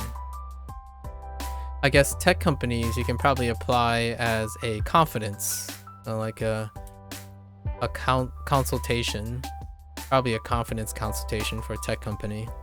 Because generally startups require confidence counseling, like performance coaching would be right down the alley for application of psychology into tech companies. I wouldn't necessarily say they're like, it's a proactive. I would probably say that's more in demand. Proactive psychology. And then child psychology is well established, which is nice. And it kind of lines up with your little one, right? It's pretty. So you have, now returning to that thought about making you feel stupid for pursuing psychology. I imagine this is more dealing with the misconception of psychology as a field of study, which is often drawn by someone who is inherently pragmatic. Probably a Chinese person would be pretty philosophically pragmatic on the nebulous nature of psychology, but that's a misconception. It's just that quantitative science have often been like this, I almost want to say psychologically overvalued type of system because it has clarity and consistency and quality of control. However, psychology is incredibly nebulous and complex, so it is associated with spuriousness in terms of its study. It doesn't diminish the merit and complexity required to understand psychology. So, you know, it's been a messy couple of years for me, but I am finally happy and I'm in a non-toxic. That's fantastic. I'm glad to hear that you're in a non-toxic. That's brilliant. Okay, so your ex had, control issues. That's fair. I was reading a little bit more into it, I suppose. And his mother was a senior psychologist before she passed. So he made me feel stupid for wanting to do what I love. Well, that's kind of counterintuitive.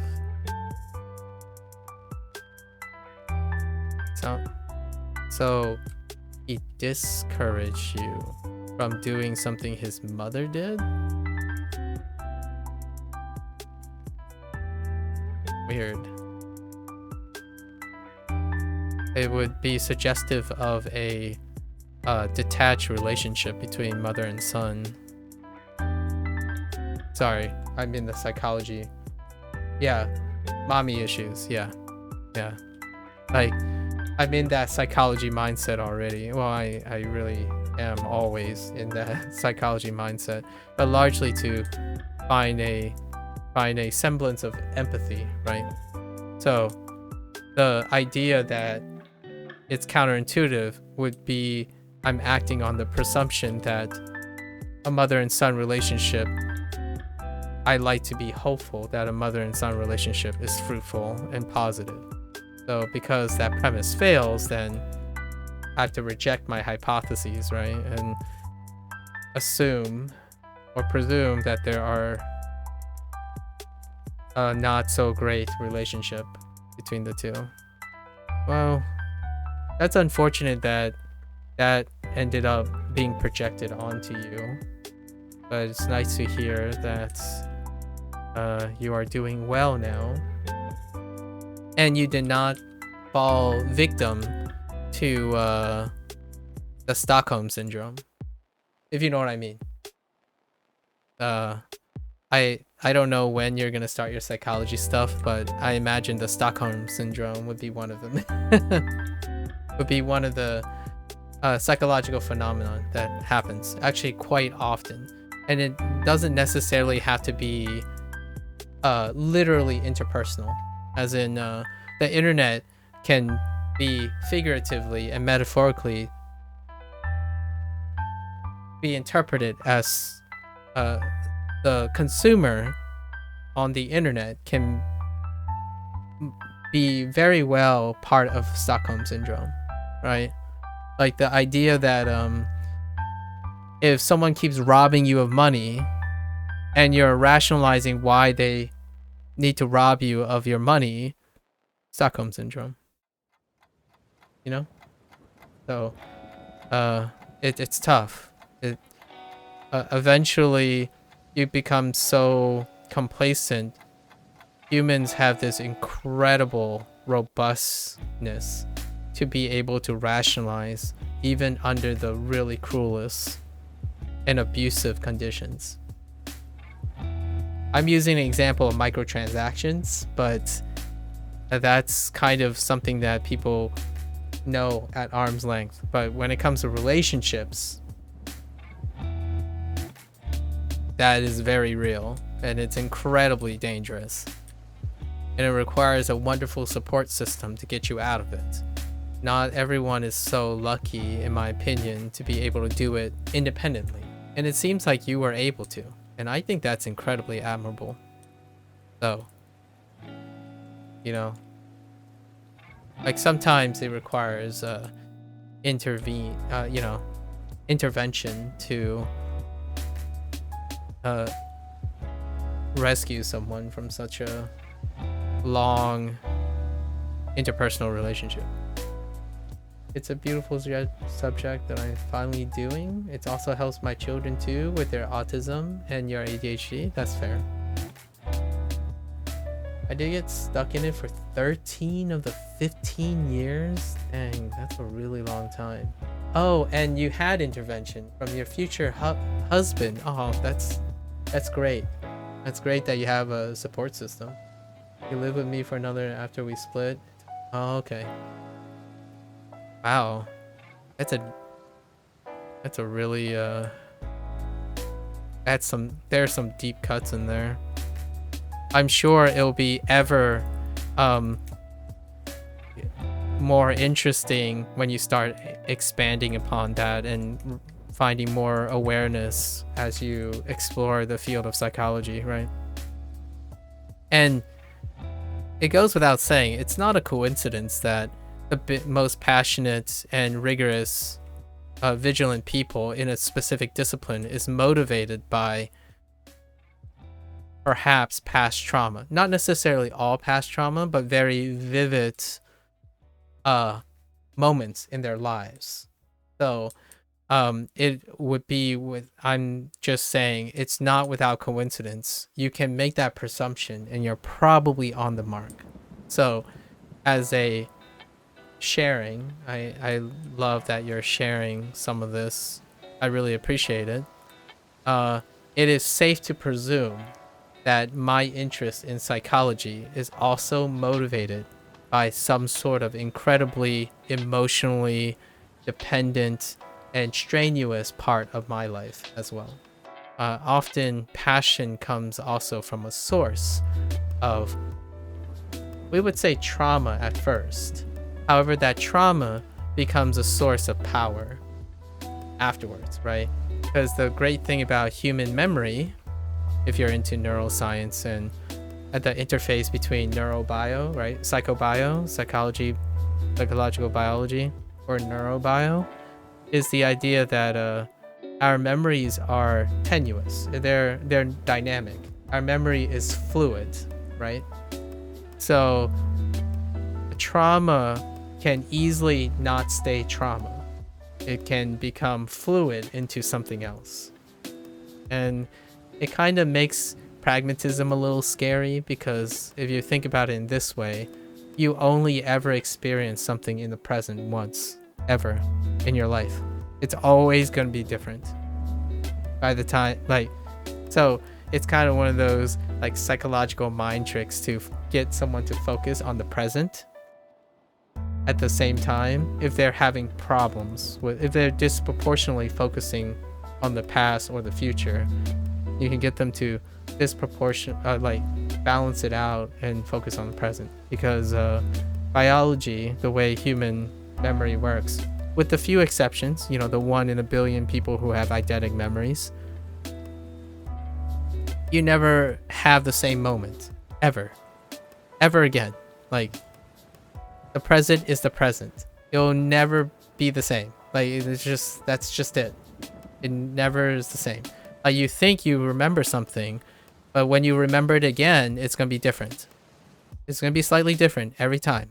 Whatever it is, the subtle coloration of your imagery, it's constantly fluid. And that's kind of, I don't know if it's a concept at the moment that is discussed in early psychology, but it's more of an advanced, I guess, the nebulous area that you can utilize as a tool to help some people, the appropriate people. It's one of the coping strategies that I use for myself. I learn to celebrate things like that in order to not lose my way in consolidating everything with the fear of forgetting, and then also maximizing future, like planning future events. So that's kind of how I refocus myself on the present a lot of times, with the idea that I'm always, if I'm overcompensating by focusing on the past and the future, I improve the thing I'm lacking, which is focusing on the present. So that's kind of like how coping strategies work, or become sustainable, right? That's kind of the idea. And applying psychology, that's one of the reasons why psychology is incredibly cathartic and can be incredibly cathartic. It can also, you know, one can argue, if misused, you can self-gaslight yourself into things that aren't accurate. So it's always nice to frame it with other people, such as formal education and whatnot, or peers, your own, a council of your own peers. That's kind of where the whole PhD thing comes in. And masters. I would say bachelor's is where you develop fundamentals. And when you develop fundamentals, you're more taking in information, standardizing and creating foundation. Master's is a little bit less, and then eventually you enter graduate school, right? And PhD is when the whole qualification of PhD is just what I described. Being able to apply novel interpretation and observation without the need for, like, within the scape of a committee of your own peers, with like dynamic and nebulous things, right? Things that are newly discovered and whatnot.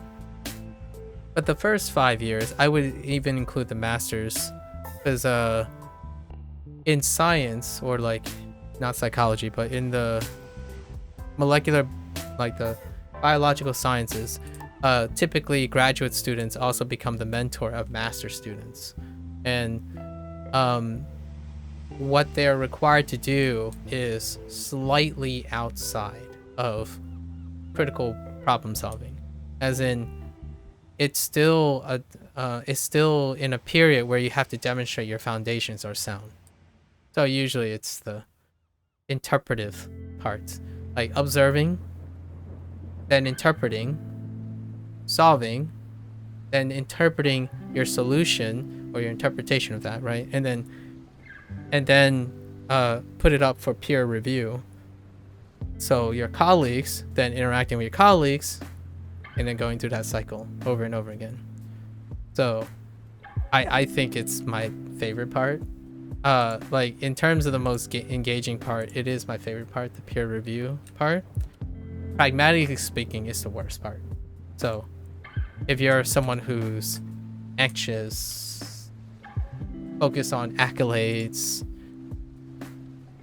and whatnot, and not for the scholarly pursuit, that will ground you really, really hard. And I think I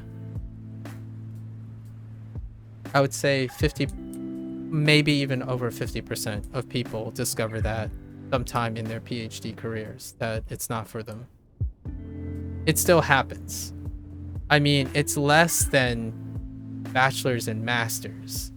So what I mean is when you're doing a pursuit with a higher education in mind, I would say, if I'm being conservative, as in like optimistic, 7 out of 10 people will discover that higher formal education and thinking is not for them.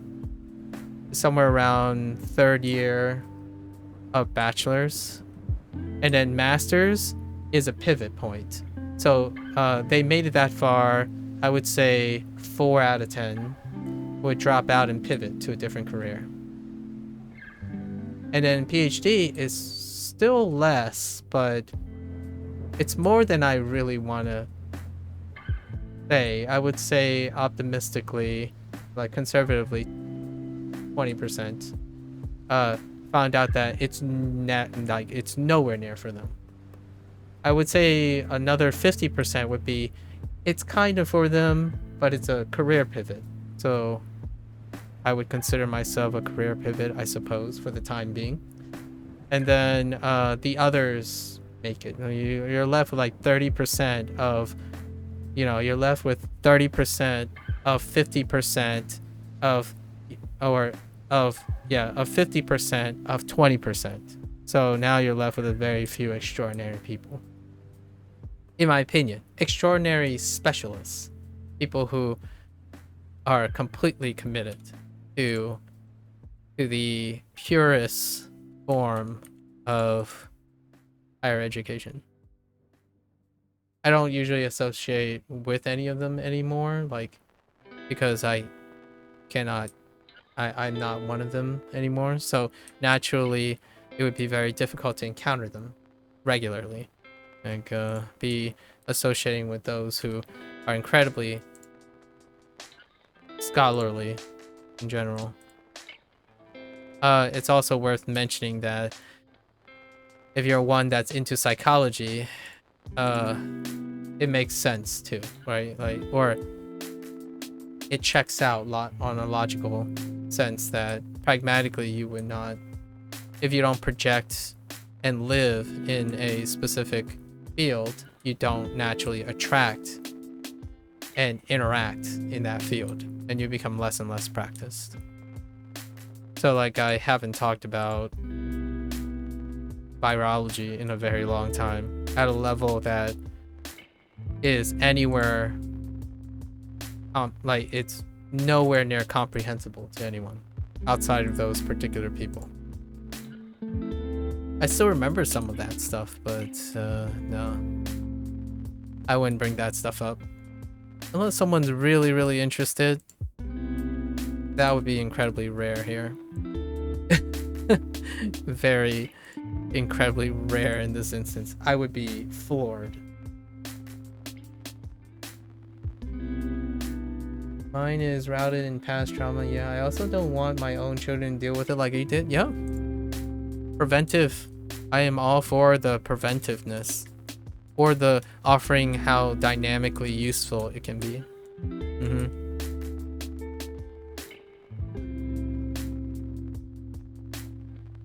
In a really like tangential, way, don't underestimate the placebo effect. And what I mean by that is the placebo effect is such an elegant interface, or like a bridge between the physical sciences and the psychological sciences. And what I mean by that is, a lot of people talk about placebo effect as a way of, if you're evaluating something, a positive effect occurs without the actual theoretical active ingredient, right?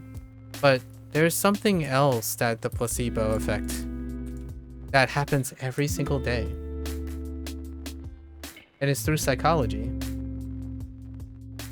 It happens every day. When you get up and you told yourself you got this, that's a placebo effect.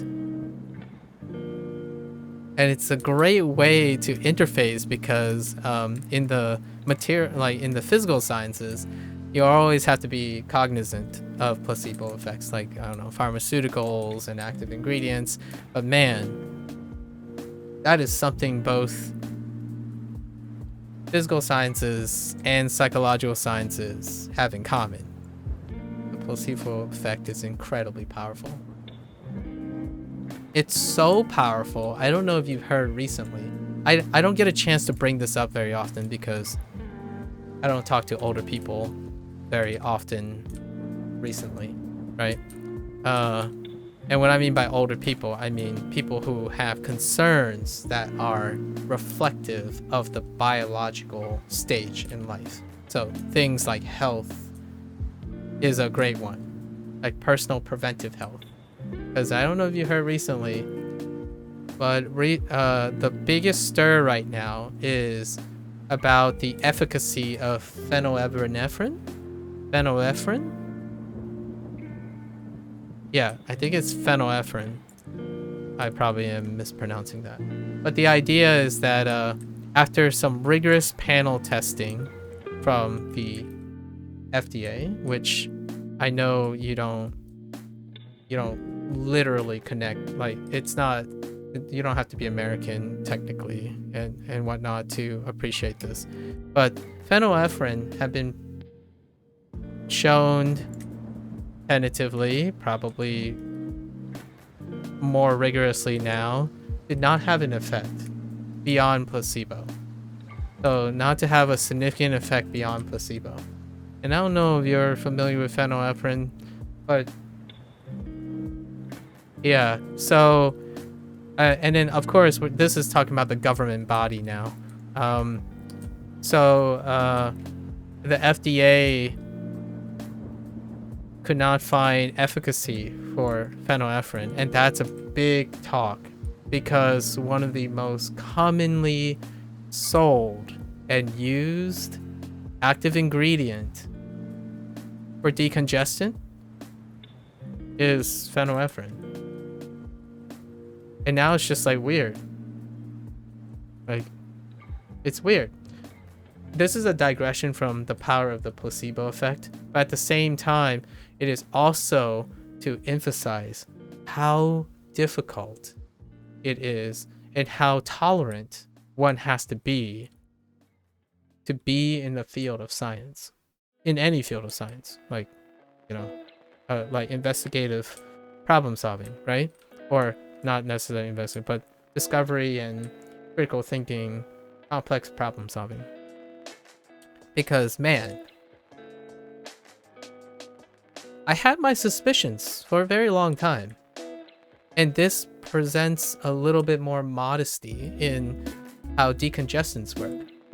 I have almost yearly now allergies, right? And my father seems to be suffering from persistent respiratory problems or respiratory annoyances, not necessarily like health, like chronic illness related things, just very regular congestion.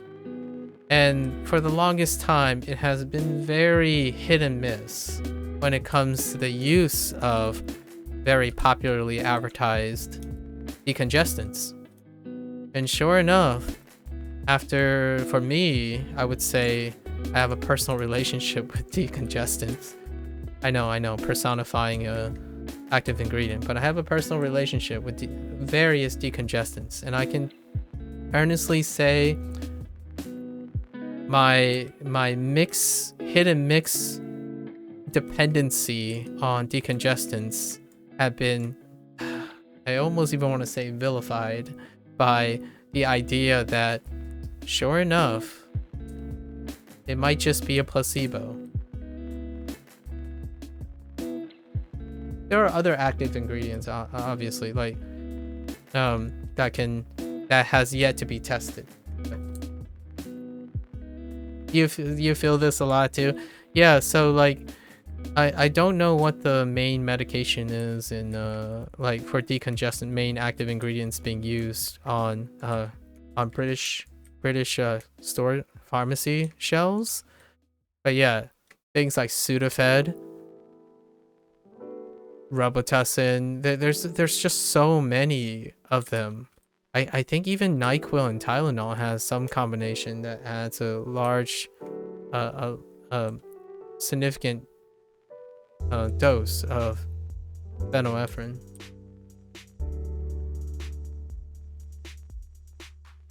Crazy.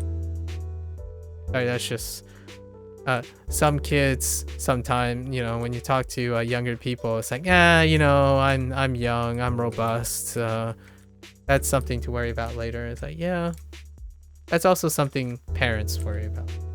And I'm not a parent, but I certainly think like one.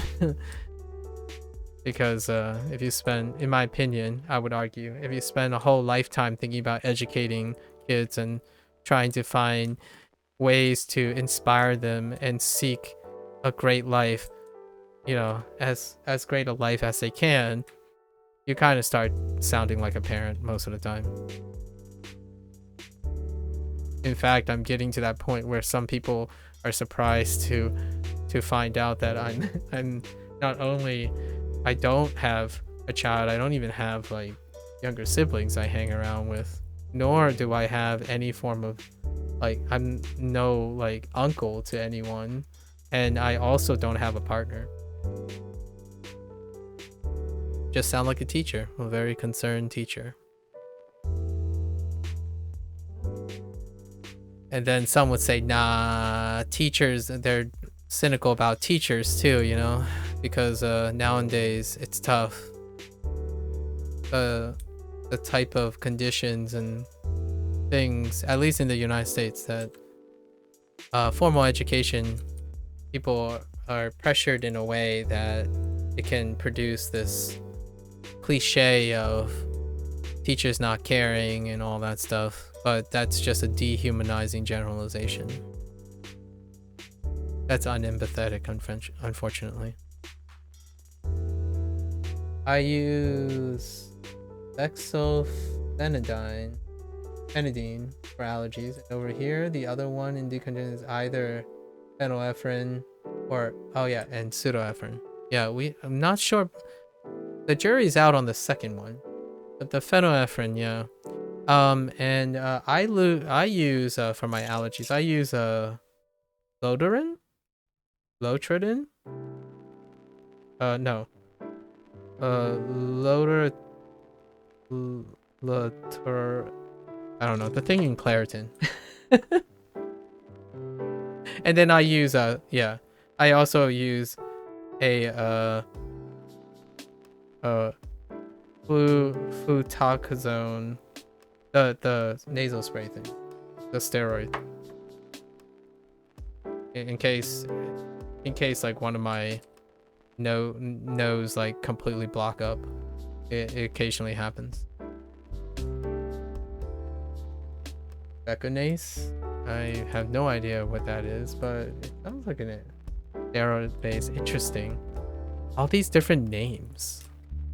It's been a while since I've been in organic chemistry.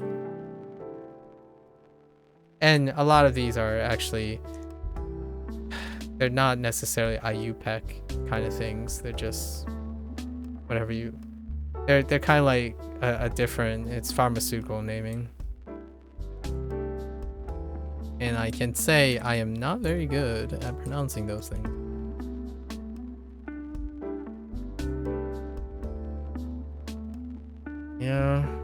Yeah, people don't talk about these things, huh?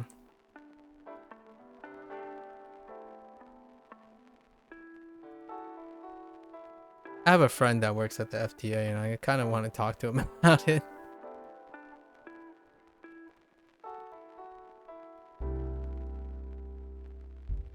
Nasal entry. So the thing about the FDA thing is, I need to cite very specifics, right?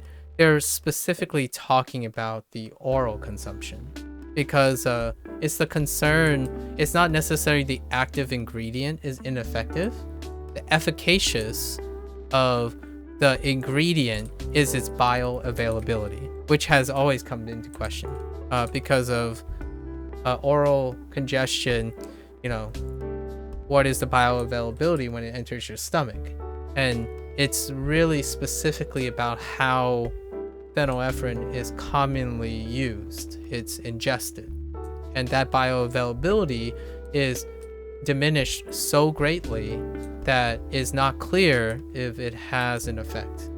There might be a chance that, you know, maybe bioavailability is varying so much that specific case studies, perhaps some people have a high sensitivity or a high absorption rate of the active ingredient, perhaps.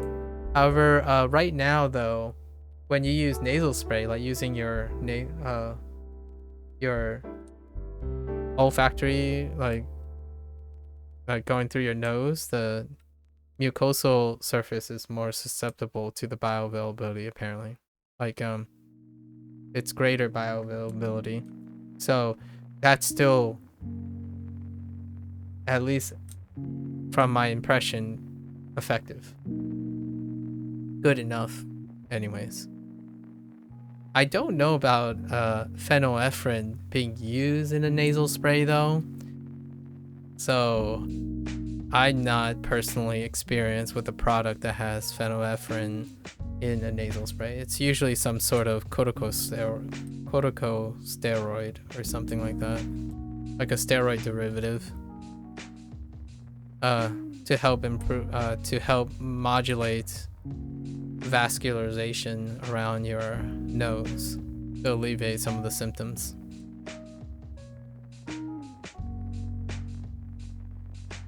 It's nice to have a good conversation. In all honesty, it's hard to talk to other friends like this. Interesting. One day though, right, as you're going to university and whatnot, you're gonna be definitely I would highly, you know, I imagine it'll be quite exciting to meet other colleagues, and as you progress in your education, it'll definitely spark up a lot of colleagues. 3 of my best friends were former colleagues. We're still friends, just we're still best friends. It's just it would be a stretch to say that, to imply that we are in the same field anymore. We still talk in a manner speaking, but just not in like incredibly detailed context one. Yeah, phenylephrine is still orally consumed. I think for the most part that's the most common. I'm curious how it's going to change up the use of it now that I know that FDA doesn't necessarily stand as a gold standard for all the other countries in the world, but it does bring into light that maybe other countries perhaps are motivated to also participate in rigorous testing of what is commonly accepted as facts, sort of, for the longest time. And then, you know, have a converging, I don't know, conversation between collaboratively testing existing pharmaceuticals for their efficacy. I study from home, do my lecture with video. Oh, okay. Your master's is physical. My kids will be 18. Oh. It's like we can't use either until 15 to 20 weeks pregnant because of the... Oh, yes. Yeah, the vasodilation. Yeah. Or maybe it's constriction. I'm pretty sure it's constriction. That would be a very not so hot for your fetus. your little one, you know, because it's like I'm pretty sure it's vasoconstricting, so that it reduces like swelling and inflammation to the place that it's applied. So if you're consuming that, constricting blood flow while carrying a little one is I can imagine that's where the logic is coming from, without knowing anything about pediatric care, you know, and being an expert in pharmacological studies and whatnot. But I imagine that's the line of logic regarding the risks involved with using a vasoconstrictor during pregnancy. It's been a while since I spoke like this.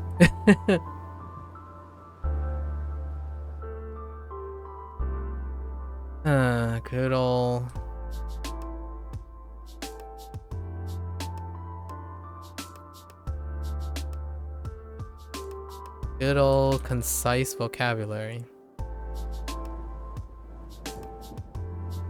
Usually I throw in a like or something, but this is my element.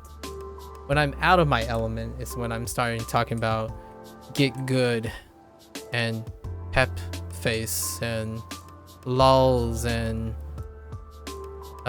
debating, you know. I really do sound different. Very different. It's kind of the world you live in when you become higher educated, in my opinion. And I don't necessarily think I'm doing it in a condescending way. I'm doing it because one of the biggest psychological gaps that one must take into consideration when you like talking about psychology and stuff is you have to make your communication easily understood. That is not to say that it is simple to understand. Is that it must be spoken in a manner that's easily understood. So explaining complex topics in a understandable way. That's kind of what I've been doing the whole time. Like if I wanted a hot take on what I've been doing the last year or two and you haven't spoken to me for a year or two, that's the focus. I'm integrating psychology in that manner with communication. I think largely now I would consider myself humbly as more of a communication specialist than anything else. I have some medical knowledge too after being I don't know what an HCA stands. Oh, no. A home care administrator? Sorry, a hospital? No, I don't know. A healthcare administrator. I don't know why I said home. At a residential care facility, but also a lot because of my genetics. Okay. Yeah, you mentioned the Euler's Danlos. Healthcare assistant. Oh, okay. Okay. I have actually never found the way you talk kind of thing, but I understand what you mean when needing to use. Yes. And lay terms, it's interesting because I use the lay terms a lot, but nowadays it has specialized into, it's not specifically lay terms, but more of communicating in the nuance necessary. So for example, if you wanted, like as a person who's interested in psychology, right? So I'm appealing to your interest in psychology. In order to apply psychology, you must have to specialize your dialogue and your communication to that client or to that person. And that specialization is anything but layman's.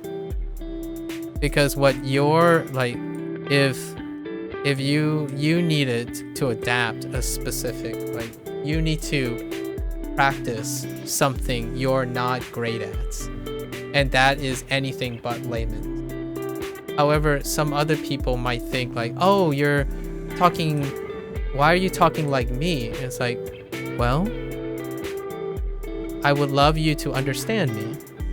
I hope that's okay. You know, right? Because it is a skill that is incredibly under-practiced the higher educated you are. And it's something that is very deficient.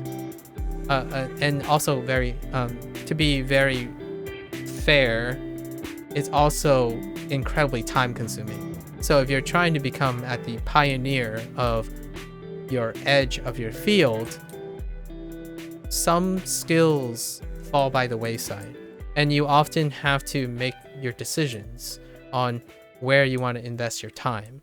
And typically communication falls by the wayside. And what I mean by communication, I don't mean necessarily communicating as in disseminating what you know per se, but instructing and teaching someone else. So often you can see that duality where, oh yeah, teachers and coaches lack a refinement of specialization of experience because they have to sacrifice that as a way to mature and refine their communication. And then back and forth. So one thing unique about psychology is that when you enter a field for psychology, it's far more paramount that you have an ability to exercise proper communication. It's like you can get away, I would say you are far more lenient when you're in a field where it's closed off and it's usually with specialists. So for example, if you are a theoretical physicist, psychologically it checks out, and logically it checks out that a theoretical physicist might have undeveloped communication skills. However, they can collaborate with someone who does have better communication skills. You know, as you step down towards the necessary vocabulary, right? So there's always this like dissonance about, oh yeah, TED Talks, for example, had this, in my opinion, has this unfortunate, this isn't the whole picture problem, but at the same time, it's simplifying something.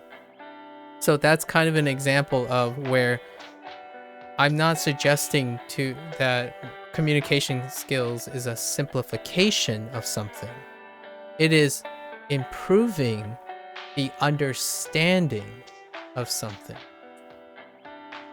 So it's very, very important, because not all TED Talks, so that's where that whole TED Talk controversy kind of came out. And then that's where all the internet experts and the influencers of today flow in, where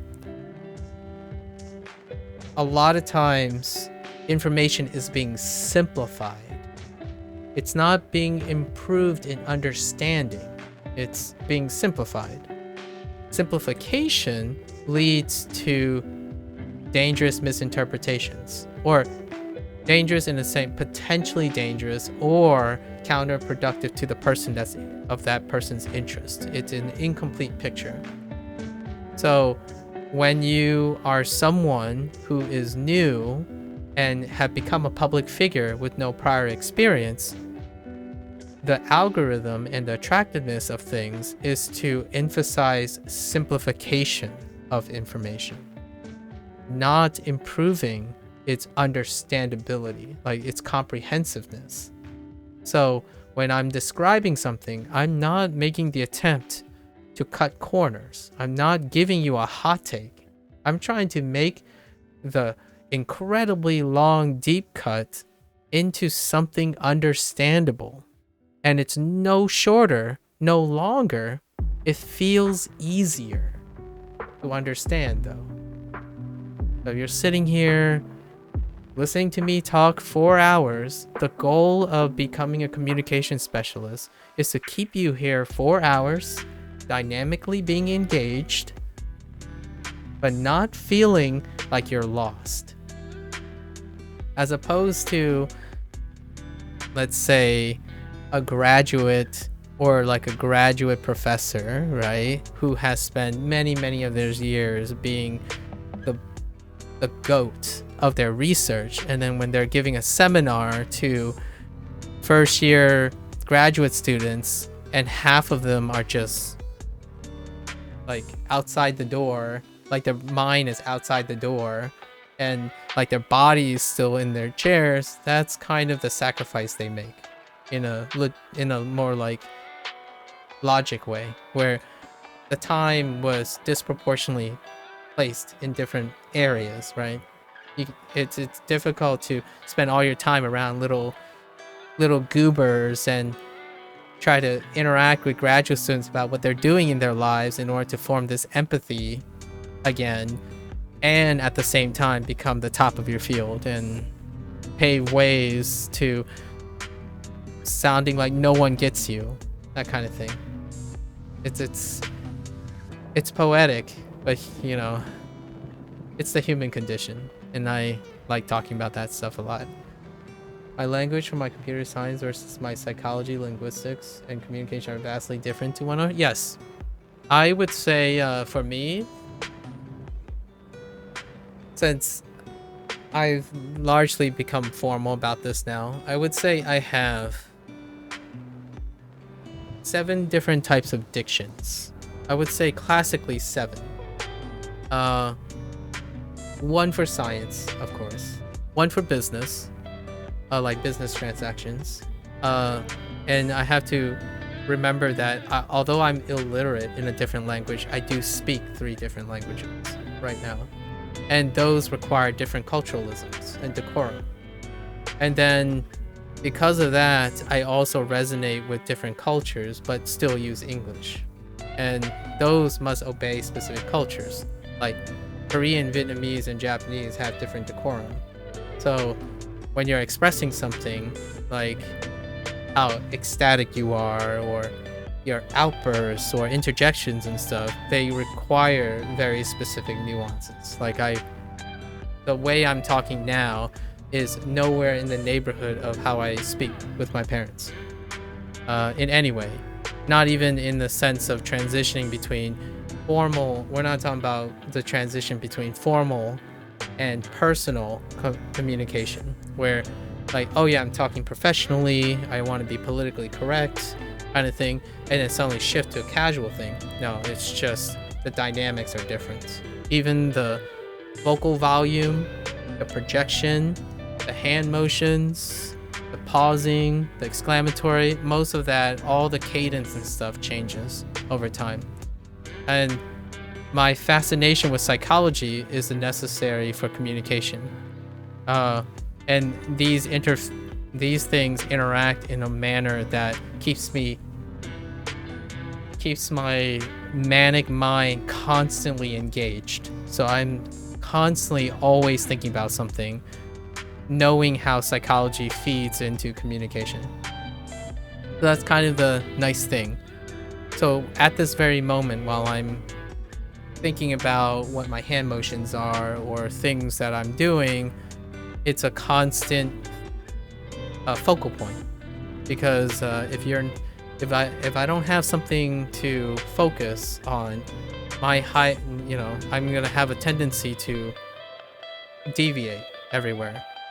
So right now, it's always short bursts of constant active attention. I'm sure that's something relatable, given that you mentioned ADHD and autism.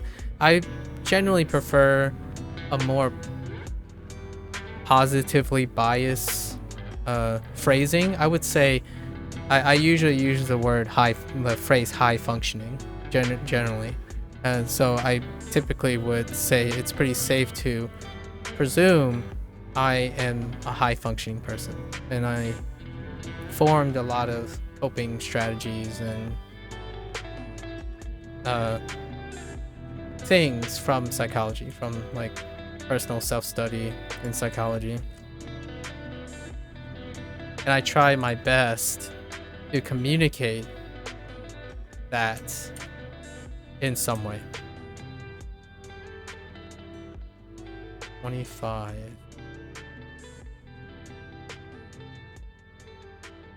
Sorry, I gotta make sure. Okay, so 25.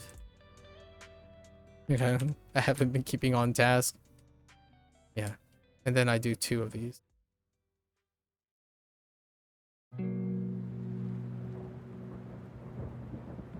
Absolutely relatable, given I have to do 3 different things to keep the high. Yeah, yeah.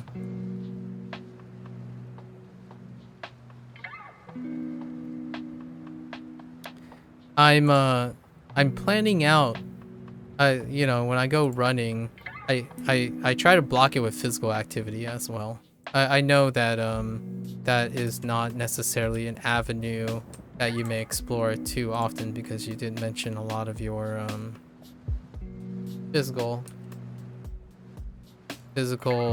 limitations.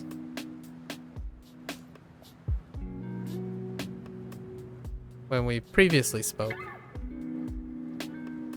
But now I do a lot of running, like a lot of running. And the mechanical, you know, the mechanical physical strain can be a cathartic block or mental burst.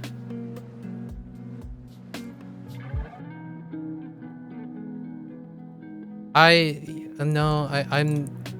see. I don't think it has to be mutually exclusive of each other. I don't think it's compensatory either. So what I mean by that is I don't necessarily think they're mutually exclusive or share dualities with each other. Your physical health is tied to your mental health.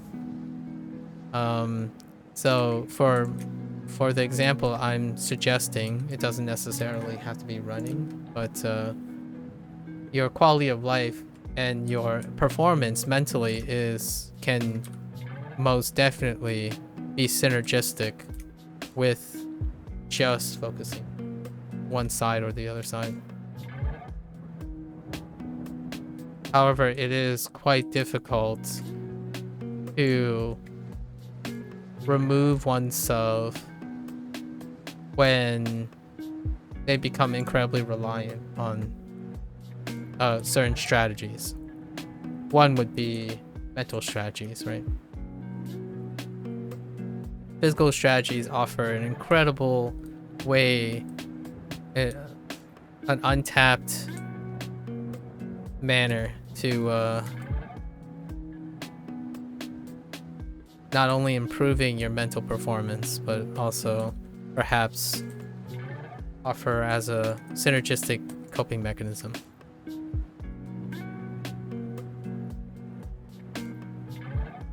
I imagine that would be a psychological, that would be in psychology somewhere. Because without physical activity, it would be very difficult to also offer empathy and resonance with any future clients when it comes to their mental well-being. Like psychological clients, or like, patients. I walk as much as I can just for break, but also to see different things. Change of scenery helps boost my... That's great. That's awesome.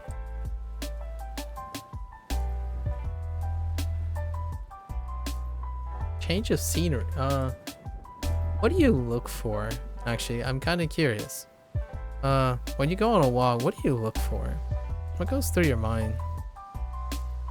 It doesn't have to be any particular, like, retrospection of the last 10 years of your life, but just recently, you know, just recently. Any particular vivid impressions?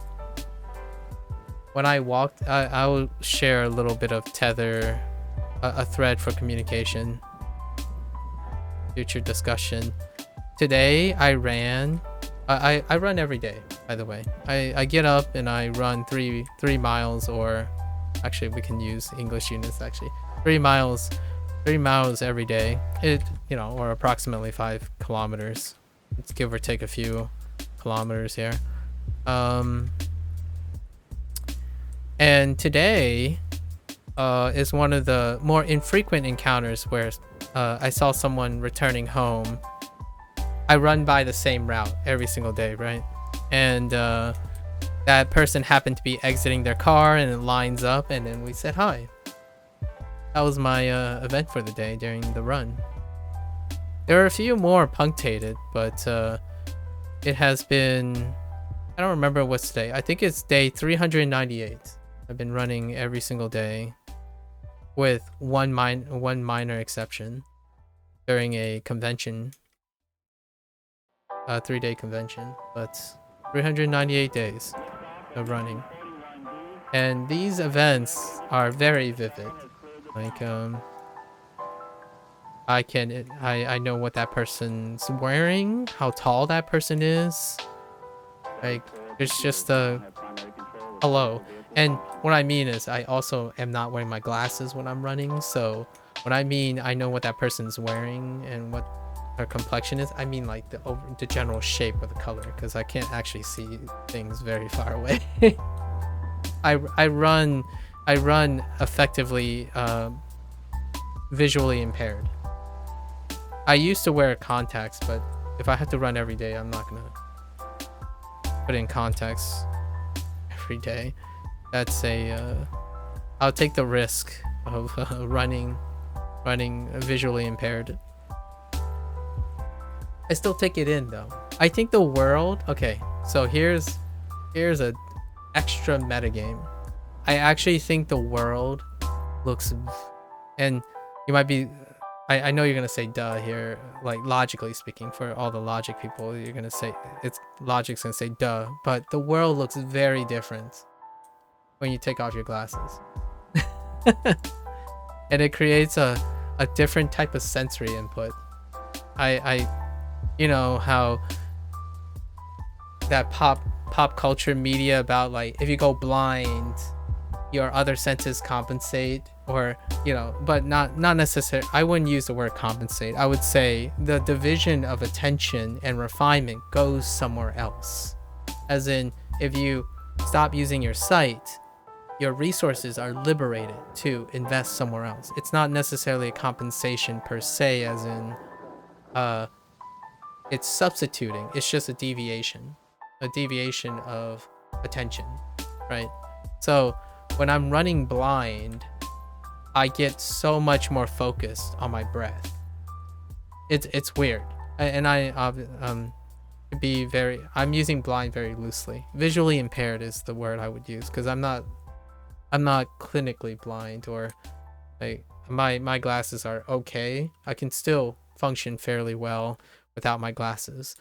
But visually impaired, it creates a different sensory experience than doing it at all. So here's the meta, right? This is my meta for my life's mantra.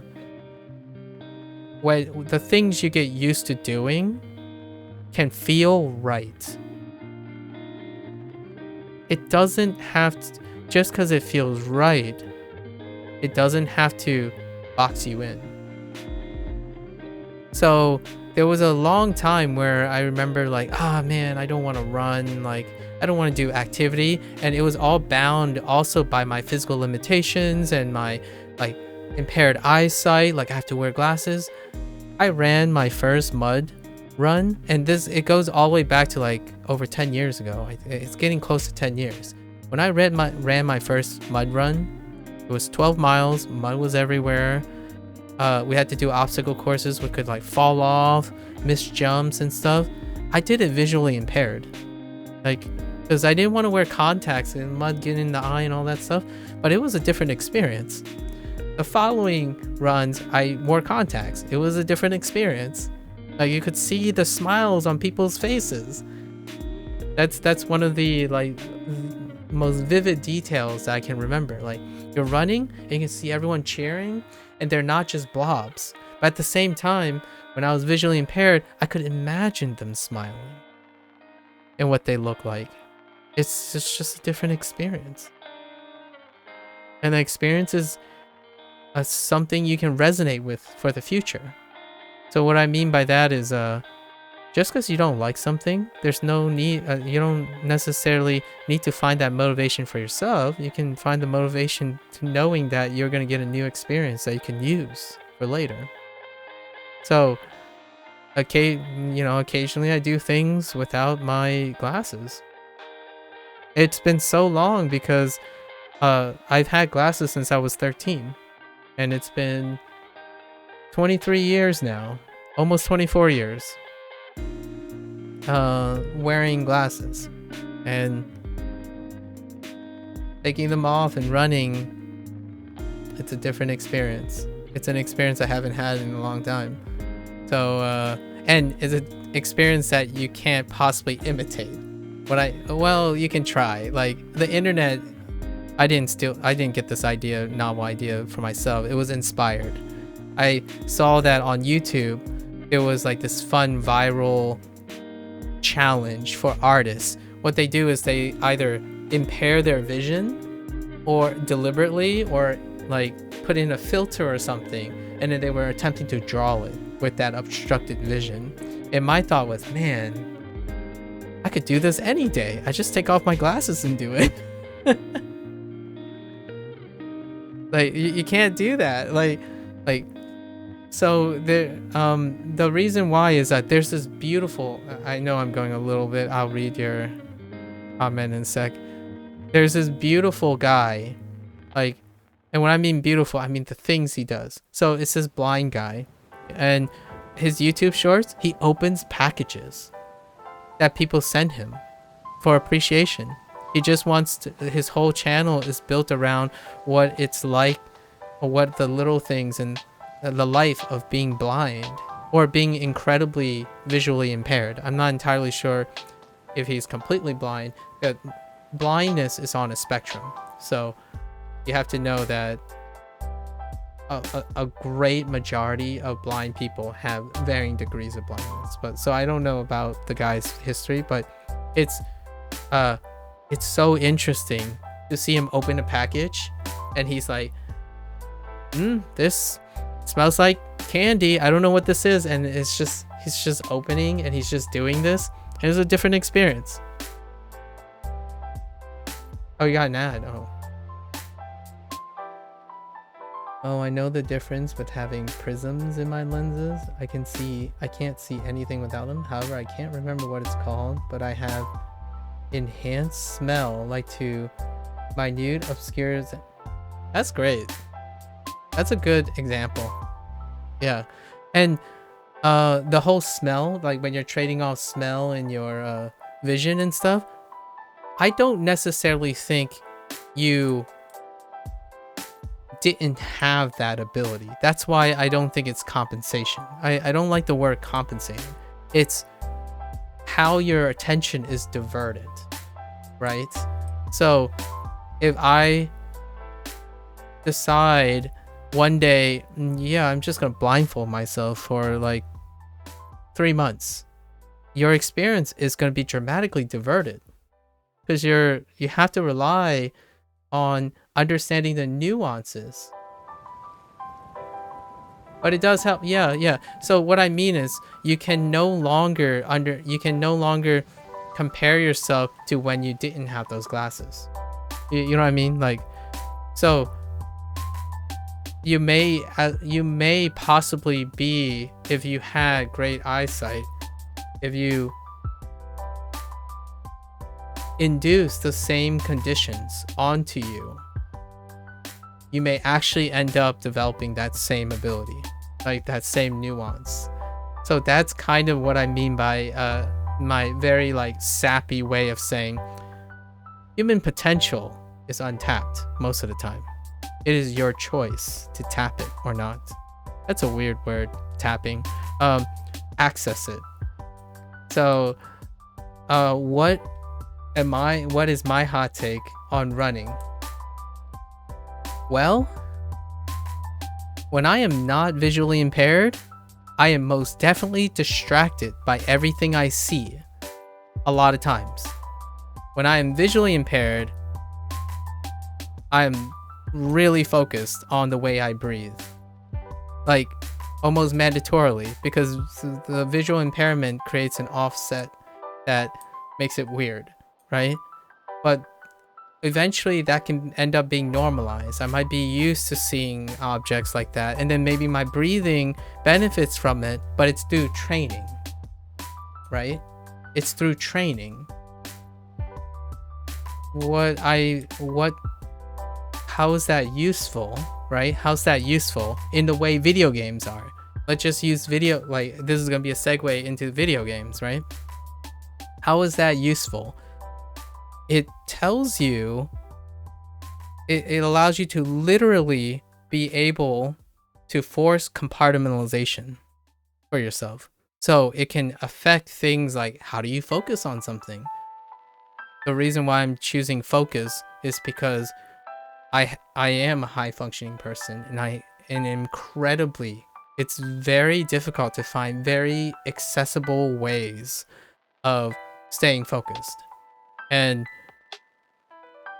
by, you know, coincidence of inspiring myself to do different things, I've come up with, one could say, unconventional, potentially unconventional ways of coping or synergistically compensating for something per se, and that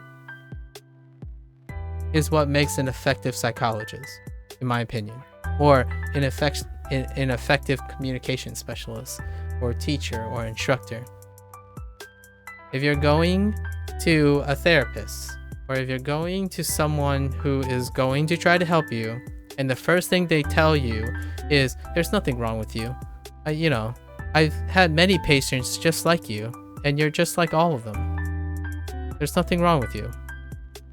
The first thing it would imply is this person has a limited experience, both personally and professionally.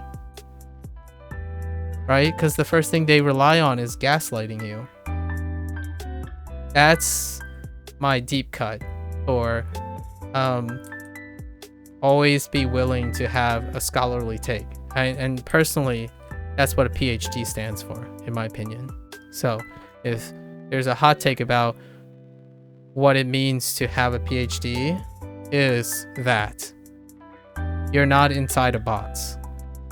You keep potential at arm's length, but you know when to tap into it, access the possibilities without being xenophobic about it. So for me, hey, I'm running every morning. Why do I need sharp eyesight for it? What does it even feel like to run visually impaired nowadays? It's like, well, I can definitely tell you, I remember all the blobs. I can tell you, I remember all the different like panels underneath my feet on my route every single day. I ran the same route for over 300 days straight. And there's actually a lot of times I just close my eyes and run it. Like, you know, I don't, in the morning when I wake up, my eyes are like, they're kind of dry, or I don't really want to open them, so I just close them and continue running. That's just it.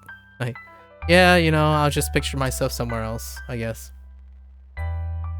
This along with a lot of other things, but that's one of the big things. A lot of times I don't even remember what I see, like, at all. So I know when I'm looking forward, my eyes are taking in an image, but that image is not encoded. Like, I don't remember what I saw that day a lot of times. So now I'm always curious. I have a heightened curiosity, but when someone says, hey, I went on a walk, it's like, oh, what did you see? Because I want to know. Because nowadays, when I'm out, the 30 minutes that I'm outdoors, I don't even remember what I see anymore. Because I don't see anything. Or I see a lot of blobs. However, just like you, remember what I smell and what I hear and how I feel. Like my foot, how it feels. I can feel the rain dragging me down. Like I can feel the water kicking slowly into the front side of my shoe. Or like how I'm slowing down because of like some arbitrary amount of water on me. So that's what I'm talking about. That's your attention gets deviated somewhere else. Like heck, my eyes are useless right now. Go do something else with my attention. Sorry, that's a really long digression, but it's so real. I absolutely love these experiences. So nowadays, when someone tells me there's no reason for me to do this again, I beg to differ. However, I'm not going to be the person pushing you to do it if you don't want to, right? If your mind's not in it, you can't actively do what I'm doing. You have to be intentionally doing it with intent and looking for it. So if I'm doing Neverwinter for like the 1000th time, I'm having this discussion with you.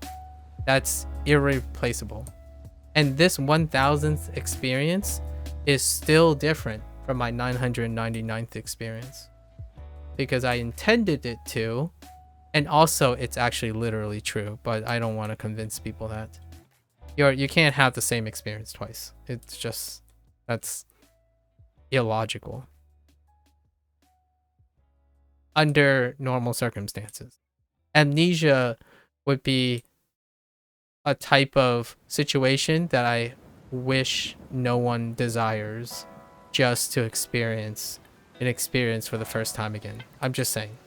Like, in a psychological manner, if you think about it, someone who wishes to forget something so that they can experience again would imply that this person also has some sort of motivation to want that to happen.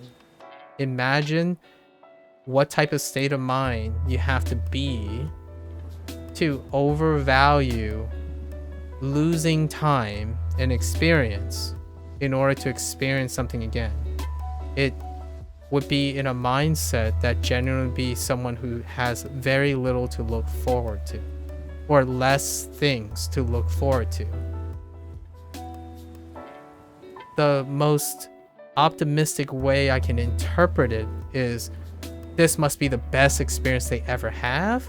And that's the most optimistic outcome I can think of. But what is the realistic chances of this being the best experience they'll ever have in general? The answer is no. Like, it's highly improbable it's going to be the best experience they'll ever have in their life. They're still alive.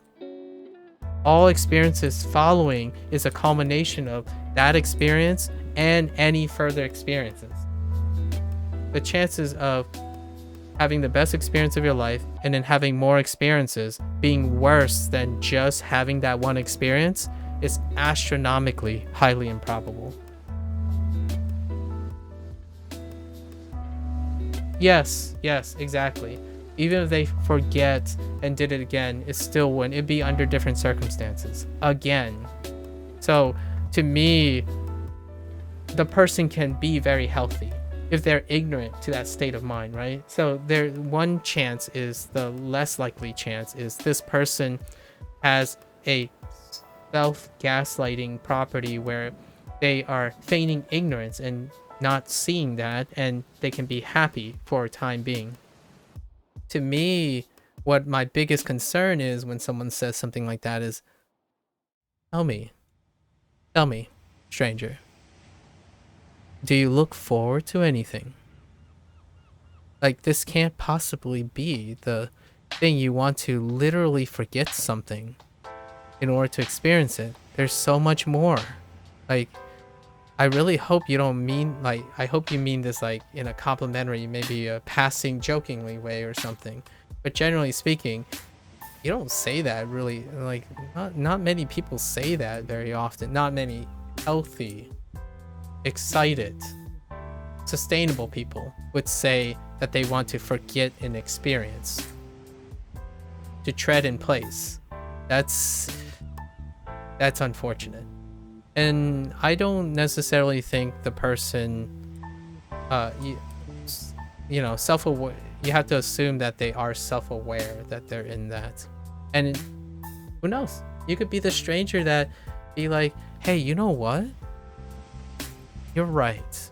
And you could change the path of that person's life with just a little suggestion, which is kind of why I think psychology. That's how I build the necessity for needing to be able to communicate and understand psychology, even at a basic level. Like, I don't know what the meaning of that word is anymore, but in order to empathize with people, even at a cursory level, you know, like a superficial level, that's still more than 0. And it can help oneself so much. What am I doing? Oh, I already finished this. Having conversations with empirical knowledge, you know, just very superficial knowledge of things can help one evaluate one's own motivations for doing things. Heck, in Neverwinter, I always go back to this, but someone told me that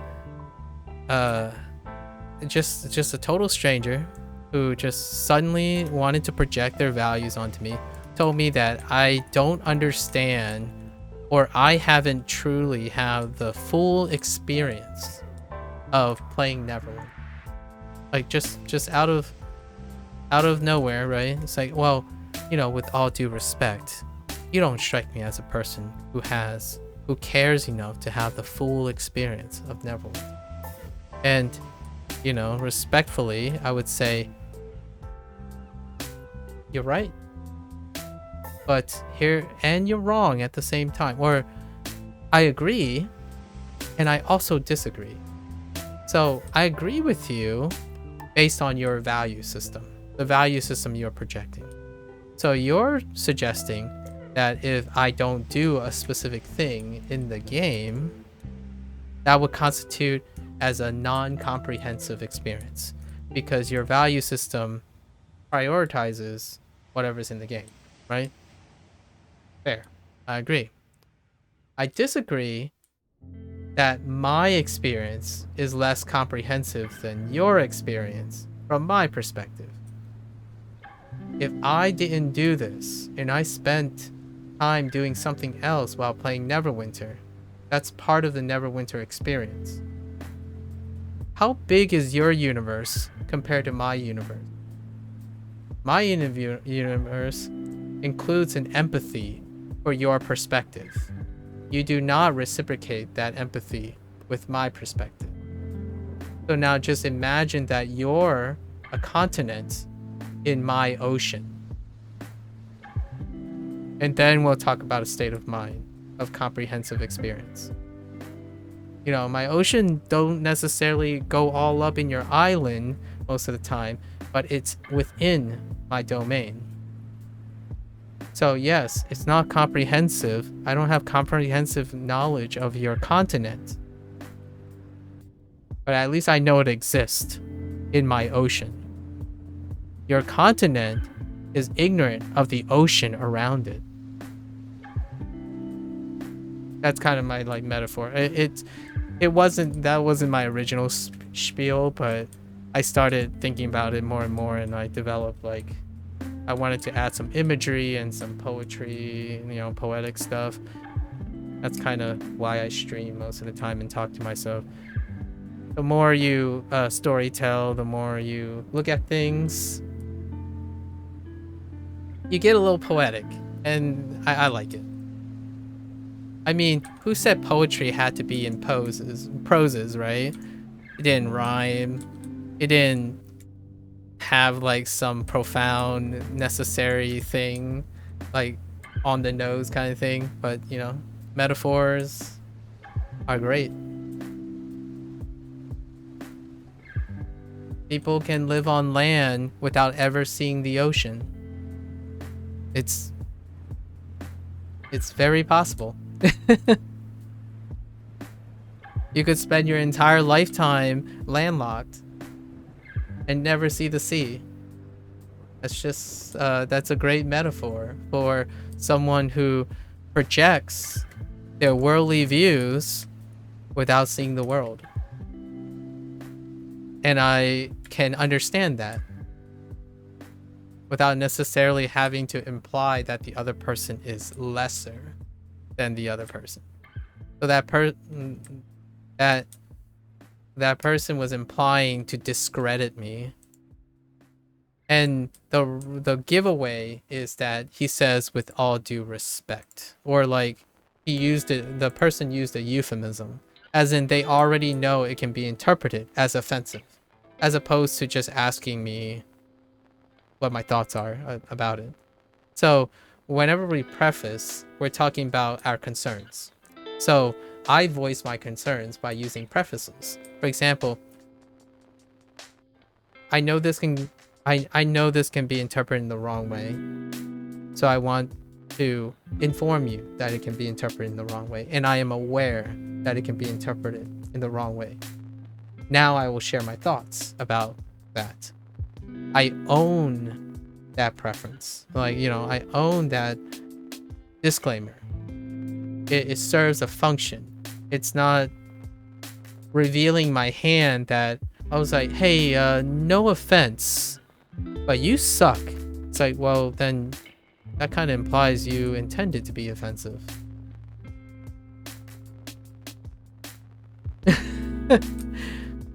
Hey, just watching Twitch is great for that.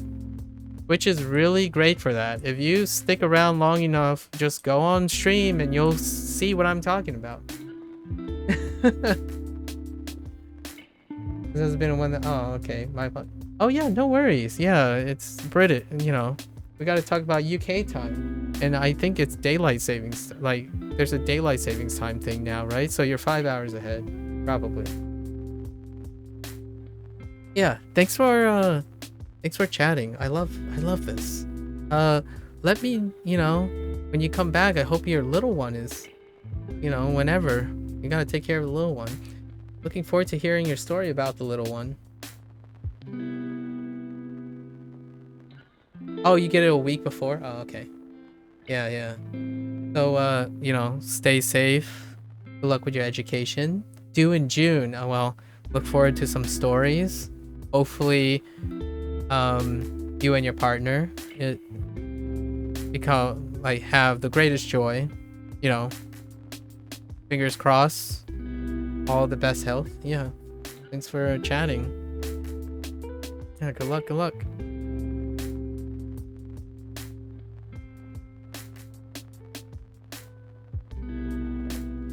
Okay.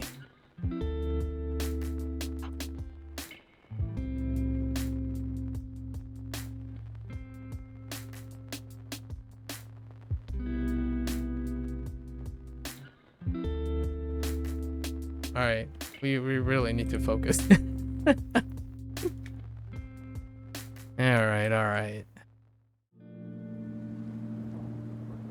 Fun times.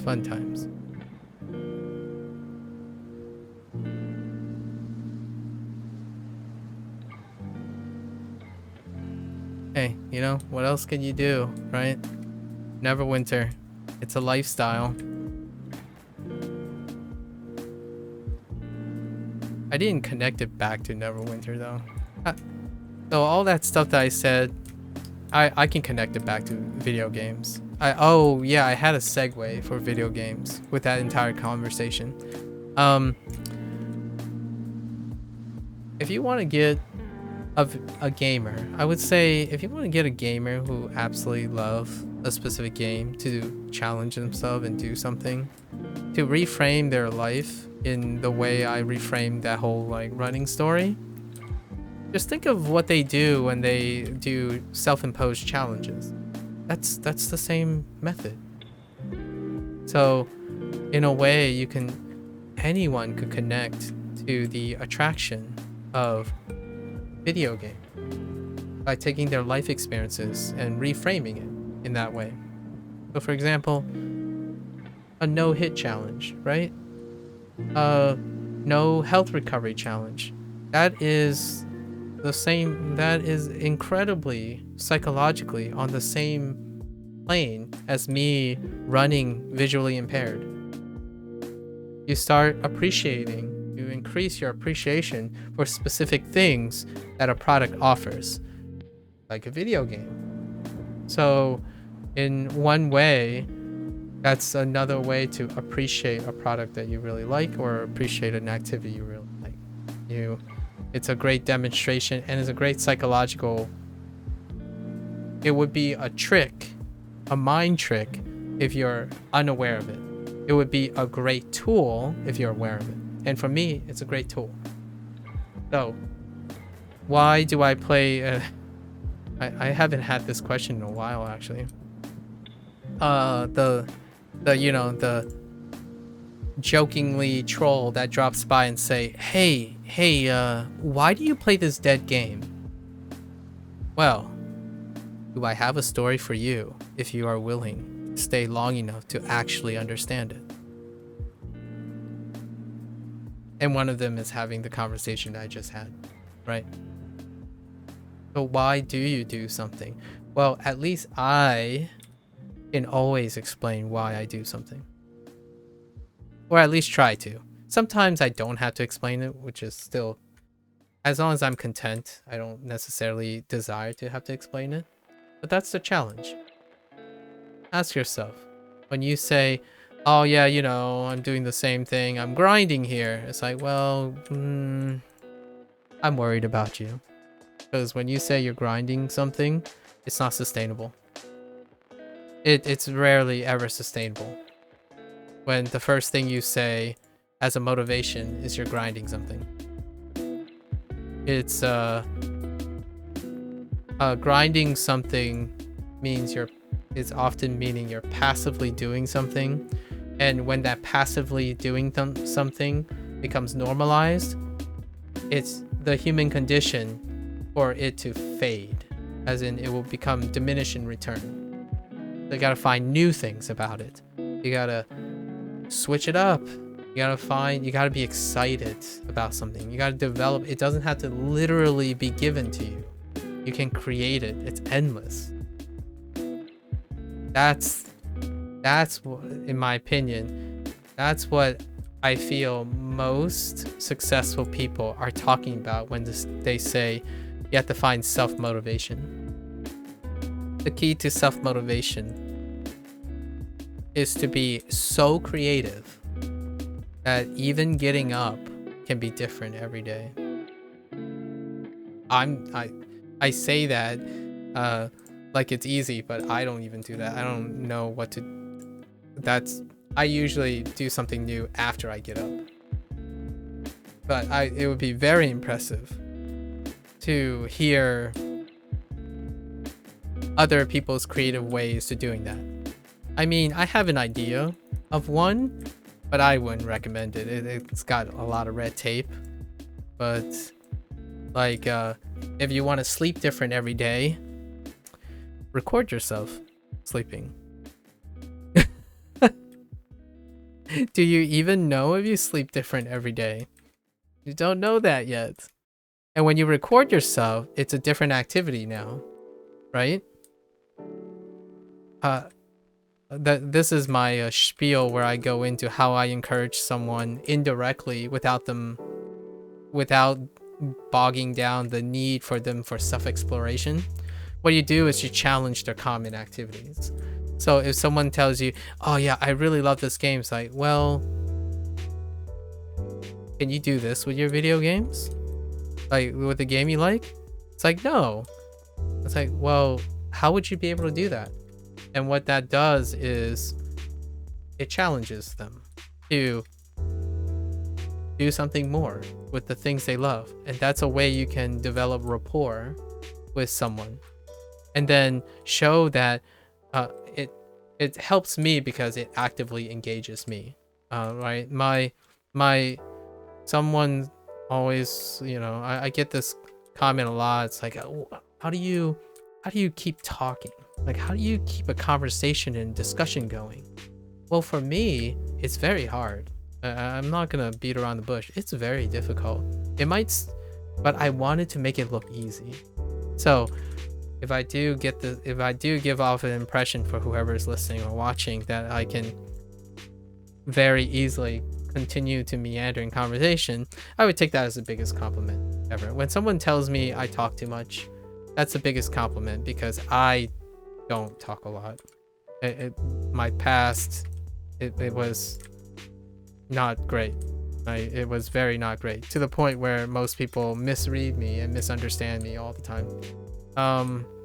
Nowadays, like, what do you do? How do you do it? Well, I frame it in the manner that I've developed that suits me. It's a game for me.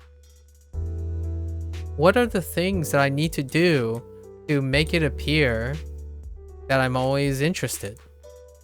And not in a pretentious way. It's just a way that I can functionally be mutually harmonious with another person. Well, I focus on all those things and I turn them into discussion topics. Now, what could that be? Well, first, I take a laundry of a specific keywords, right? I study lots of keywords, how I could transition from those keywords, and I go from there. So when someone says, I don't know, I had a sucky day. Well, day, I can talk about the essence of the day. Or sucky, I can talk about what sucky means. Like, what sucky does this person mean? Like, hey, you said you had a sucky day. Can you elaborate on that sucky day?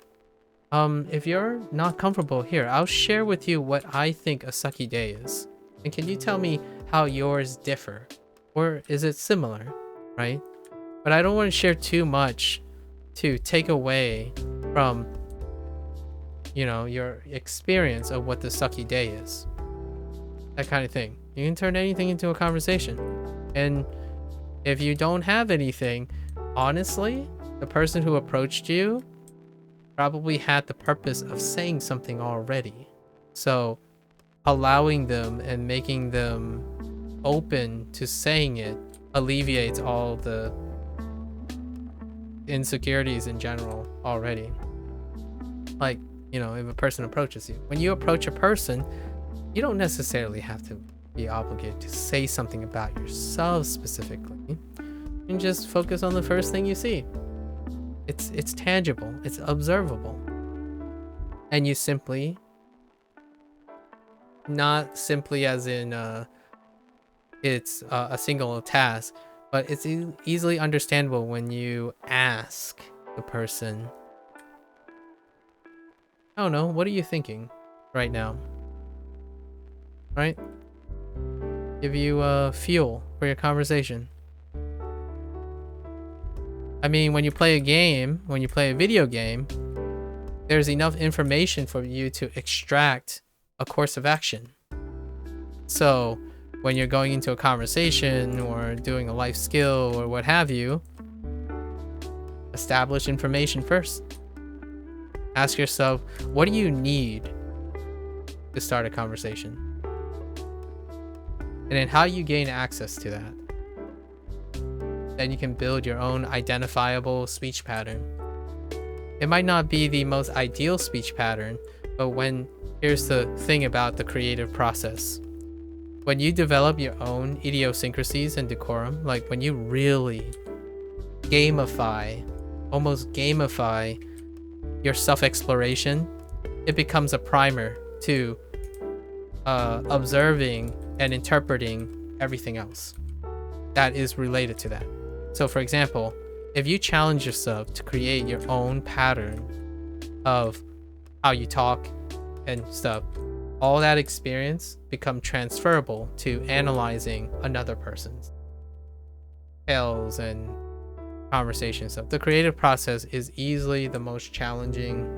It's arguably the highest level of activation intellectually. So when you engage in that, whether it's successful or not, it allows you to, it's transferable interpersonally. So what you can do with yourself, you can translate to applying to other people. Just a thought. So if you have insecurities about communicating and you take a deep dive into why speaking makes you nervous or speaking to others make you nervous, that can form the foundation of understanding how to cope with that or fix that or like address that, and then that becomes a tool you can use to help someone else be less nervous, and it can be a talking point like, hey, it's nice to meet you. I used to be very nervous about approaching anyone about a topic. And there you go. You broke the ice. That's it. That person will either maybe confirm, empathize with you, or maybe contradict you. Like say, oh, I don't have a problem talking.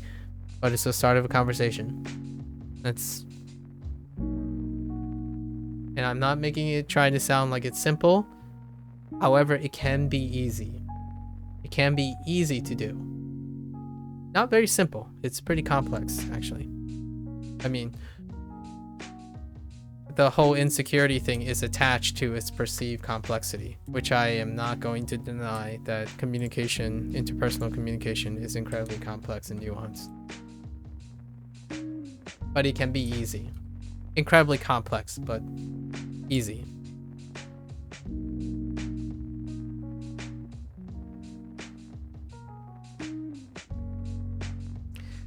All this, in my opinion, all that conversation that I just had with someone that I've talked to for a while now, and it was actually over Neverwinter, coincidentally. She could have dropped in at any time that didn't involve Neverwinter, but it just coincidentally happened to be that way. Those discussions... I just lost my train of thought, unfortunately. Won't go with my current train of thought. All the stuff that I discuss is a way to pretty much safeguard yourself from one of, I would say, arguably one of the most dangerous things about the human condition. One of the most dangerous things. I'll pause here. If anyone an interest to thinking what their version or what their thoughts about the most dangerous thing is. And then I'll share with you what I think. And I'm curious of how many people actually think about what I'm thinking. But one of the most dangerous things to humans' well-being in general is becoming bored. So much of so many things is tied to the idea of being bored. You might be thinking, well, that's an exaggeration. I'm bored all the time. All right, describe. Why are you bored? What could you be doing if you're bored? Like, when you tell me you're bored, it tells me you're not doing anything. Nothing that keeps you entertained. Like, you have no value for your time. You can't find value in your time to get yourself excited. It's the root of so many things. It causes someone to not stop living their lives. It causes them to entrap themselves in the past when the good times were, or be pessimistic about nothing in the future. There's so many things that are rooted in being bored. And I'm using the word bored for a euphemism for a lot of other things. But the source is a lack of self-motivation as well. But that's still, in my opinion, downstream of being bored. So when you wake up and you say, I'm not looking forward to something, that is still an extension of boredom. because you don't look forward to it. What did I, the thing that I just mentioned, grinding video games. That's boredom. You don't grind a video game if you're not bored. Like, oh, I'm going to play this game and I'm going to love the heck out of it. I mean, there are some trickeries, like mindsets, where you could convince yourself you like grinding, and then it's no longer a meaning that elicits boredom. So that's fair. Like, if you like the grind is no longer associated with boredom. That's fair. We're just talking about boredom in general. So if you start asking yourself, how many times do you fit the quality of boredom, and how many different types of words you compensate or use frequently, or just saying you're bored? I can think of a few. Apathy. I don't care. That's an extension of boredom. It's a euphemism for boredom. Like, when you go and tell someone, I don't care about you, it means you don't interest me. This is boring. I'm going elsewhere because you bore me. Right? Or, I don't want to do this again. It's such a waste of time. Boredom. There's nothing more interesting about it. It's boring. So you don't want to do it again. So that's my 2 cents for today.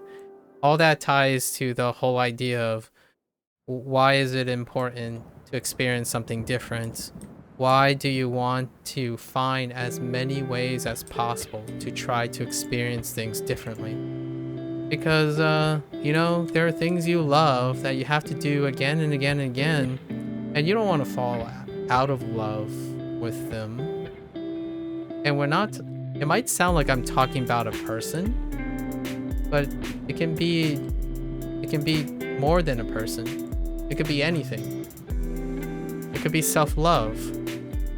Like, when you're bored of yourself, you stop working on yourself. You stop caring about yourself.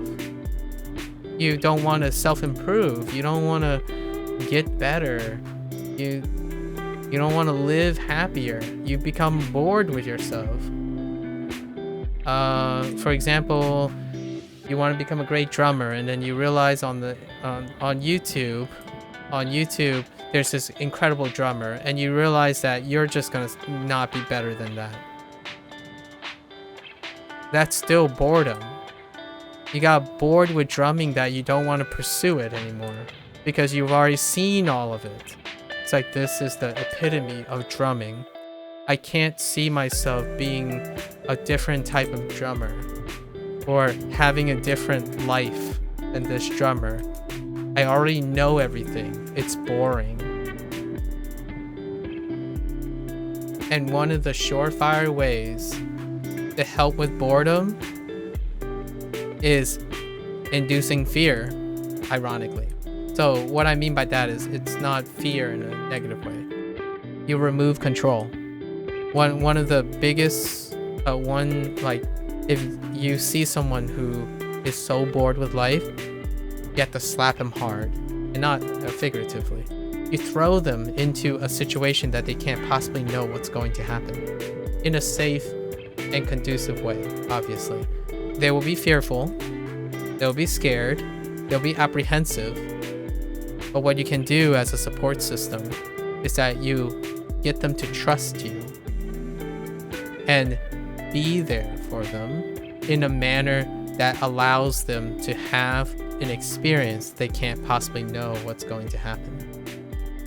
A human being cannot be bored specifically with something that they don't know. They can be fearful. Let's hope that's not the only emotion they have. Fear is often also countered by optimism or hopefulness, or a hope for change and whatnot. So it's all of the above. It's not just fear. And that's like a hardcore intervention. That's exposure therapy. exposure therapy is what I think people still say in like a professional sense. When dire straits, right? When you are very, very worried, you have to go full stop, which is exposure therapy. Get them to do it anyways, but somehow trying to safely manipulate them to do it in a safe way, not a malicious way, because I have to say this all the time because my cynicism comes back all the time to my hyper exposure to all the different ways that you can exploit this, right? Does it make me a terrible person? It's up to the morally just, I suppose, who can evaluate someone on their thoughts. But the internet exposes me to constant cynicism all the time. So I'm willing, and what I'm saying here is I'm admitting to the idea that I'm saying safely manipulating someone because often the first thought I have is the stuff I talk about could be easily exploited. You can exploit someone in a vulnerable state. And that's happened so often. It's like all over social media. Like it's all over social media. I would even argue that it's all over social media unintentionally. For the person who is unintentionally manipulating people or misinforming people, but with the greatest intent, or like with the kindest intent possible. They're doing their best. It doesn't exonerate them from potentially accidentally misinforming. So that's kind of the idea. But yeah, boredom. Absolutely devastating. If you see someone who spends most of their life, whenever you ask them, how are you? You know, how are you doing today, buddy? Like, what's up, bro? And then they said, nah, you know, I don't know what to do. I'm just bored. If you're this, if you love, if you like, you know, share a camaraderie or love this person as a friend and whatnot, one thing you could possibly change the scope of this person's life is to alleviate that boredom. It also challenges the person, you know, the so-called friend, to understanding how well do you know your friend? Like, can you actually make them less bored? Well, one thing I would say is the thing I have to offer, I like to believe that one tool for someone to strive for, I specifically strive for, is to have a tool that is always accessible, always available to me. It doesn't need a computer. It doesn't need a smartphone. It doesn't even need me to be...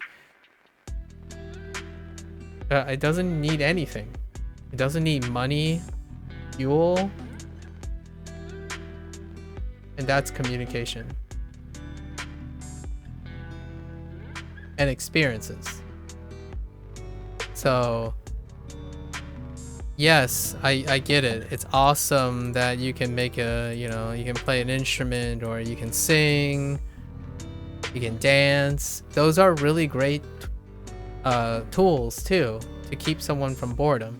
Like, hey, you seem a little bored. Let me play you a song, or let me sing you a song. That's so great too. But you know what? I can tell you now. If I was given a room, which I couldn't do way back when I was a teenager, when 20, I can probably talk the whole evening and be relatively, I would say modestly successful at keeping most of the people engaged. And that keeps them from getting bored. It also, if you want to think about it in an inward way, you know, like a lot of times a lot of us are looking for affirmation and ways to build our reputation, or what's in it for me kind of thing, you know, inwardly thinking, what is the incentive for what I just described? Well, you're unforgettable. You always leave an impression. You seem like an approachable person, and all those people will become your social links in any capacity you desire. And that's not manipulation. It's a genuine exercise of a skill you have. You can certainly use those skills as a form of manipulation. Then what happens is you'll probably reach boredom. If you focus inwardly and try to use your skill to manipulate someone, if it is dependent on if the target is being able to be manipulated. Well, when you fail, and you constantly fail, you will enter boredom. But if you're doing it for yourself, like in a way of practice, you are less likely. You can still reach a state of boredom at some point. If you're not actively finding new inspirations to challenge your skills, but that's kind of the idea. What does boredom look like when you reach it? This is also a danger too. Like, I like to focus on the dangers of self, like self-inflicted dangers. When you're bored, you become very self-inflicted. Like, it's often the loss of self-love most of the time. Because you will look inside, it's like, I don't get it. Why am I always bored? Why do I have this problem when no one else seems to have this problem? Right? That kind of thing. It's also the other way too. You will project boredom. What does that look like? Every single internet troll on this planet. What does boredom look like on the internet when it's outwardly projecting? Someone coming in and asking you, why are you playing this dead game? They are bored.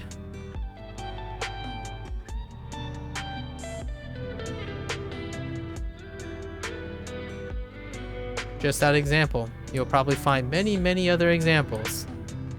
YouTube video about someone who's barely doing a squat. First comment, wow, you're not doing a squat correctly. You suck. Boredom. You don't have any... There's nothing else you have to say. You're just projecting your own boredom. Like, you go out of a way to make someone else give up on something. You are projecting your boredom. You have nothing else to look forward to, nothing better to do than to make someone as miserable as you are, whether you know it or not. So some might convince themselves, yeah, you know, making other people miserable is very fun and entertaining. Well, it takes a specific type of mindset and a specific type of person to come to that conclusion. So take it for what it is. You need to project to want to do that. So the next time you read a comment like that, honestly, if you really want to resonate with me, when I read a comment where someone is deliberately being toxic, it doesn't empower them. It only makes me pity them. Or sympathize with them, actually. Like, I just kind of want to know, dude, you must be in a really... I mean, unless you're that really special person, right? And when I mean special, like sociopathic cases. And let's just be real. If you're on the internet, you're probably not sociopathic all that much. Because the internet is a tool to look for self-affirmation. It's a form of escapism. If you're sociopathic, I don't think you're struggling with that need, usually. But if so, you happen to encounter one, it's very apparent if you're the special case. For the most part, though. I don't mean to be sappy, or I am sappy. I'm not denying that I'm sappy. However, I'm also thick-skinned. Like, what I mean by that is a lot of times people would associate going out of a way to empathize with people makes one soft. Like, well, actually, it's the whole reason why I don't get offended by stuff. Because in actuality, it makes me have a better understanding, a greater understanding. Maybe a more, I don't know what the phrase I would use. A different understanding. A different understanding of where that insult's coming from. I mean, there are other indelicate examples I could use from my life, but I don't think this is an appropriate manner to use them. But you know, say someone makes, I'll let you use your imagination. You know, from over my lifetime, when I was younger, I didn't know how to resolve or handle certain circumstances. And often it's more of the masculine, like misogynistic type. And I'll let you use your imagination on what I mean by the misogynistic type. And no, it's not dealing with a girl. Misogyny comes in, you know, both flavors. It happens, actually, I would even argue misogyny happens innocently and acceptably between men more often than men and women. Like, I understand the popularization of, you know, men unfortunately having abused women, right? That type of misogyny. But one that always flies under the radar all the time, probably because it's acceptable, is misogyny between men. And you can imagine a scenario where when I was younger, I was very scrawny. I was a scrawny kid. I mean, it doesn't help that I look different, right? And often it comes with measuring one's masculinity. And I really didn't have a rebuttal to that. You know, a lot of times you'd be like, this guy just makes me feel bad, but really I'm just afraid of confrontation. Like, I don't want to confront this person. Nowadays, though, again, you can use your imagination what that measure of masculinity might be involving. There are plenty of misogynistic characteristics. So nowadays, if I were ever to make an encounter like that, I'd probably buy that guy a beer and have them tell me why do they value a specific quality of themselves, and do they have any other specific qualities that people like? Because why limit yourself to thinking that I care about how masculine you are, and why anyone cares about how masculine you are compared to me? Because, I mean, the most masculine thing you can do is probably buy your bro a beer, right? At a bar? So, I mean, gonna be real. If you buy that guy a beer, that's certainly a way to break the ice. Just saying. I mean, what's the other alternative? Puff your chest and then throw a swing and a miss? I mean, I'm gonna say this very humbly, but if I'm gonna attack someone, I'm probably gonna kick them really, really hard. There's no punching from me, but, and I don't just sit around and pretend like I don't know how to defend myself, right? So just, that's a weird flex because I don't like being viewed as someone who may be able to physically harm someone. I like to be seen as someone who's incapable of doing that. However, we have to remember that I'm also human, so being human means you can be volatile.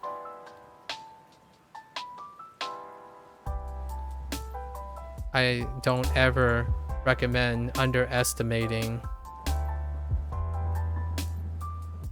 Oh, actually, did I turn this in already? I already did. Last 3 repeatables. There's no ounce of my being I would ever underestimate any human being's ability to be destructive.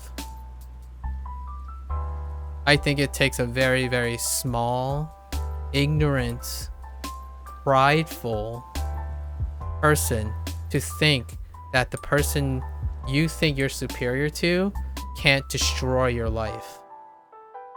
Like you're untouchable. That's illogical. If you're a human being of superior stature, then that other human being can very well also be of superior stature. You don't know in what context they can be. So I wouldn't ever exercise the idea like, oh, you're so good that you're immune to the devastation another human being you treated, you know, poorly to ruin your life. It's not fear-mongering. I don't want it to sound, I mean, I know it kind of sounds like deterrence. That's coming from a place like there are more, I would say there are more understandable routes to increasing the odds of having a situation like that benefit you, if you only care about yourself, benefiting you, or like me, benefiting both parties. So if someone like, this is a really tough one. Like say a waiter spilled something on your shirt. Like, oh yeah, sorry. It's like, what would be my first interaction? It was like, first I would communicate to the waiter that's like, yeah, you know, this kind of sucks. But please, I'm not going to die. At least I don't think I'm going to die. Is there any way I can resolve this, you know, in an amicable way, right? So you reach out and you say like, these things happen, dude. You know, these things happen. I'm sure it's okay. I'm sure my company understands that this was an accident. It's not like someone's gonna say like, haha, you suck. The waiter spilled soup on you or something. They're going to sympathize with you. Is it embarrassing? No, it's not. It happens.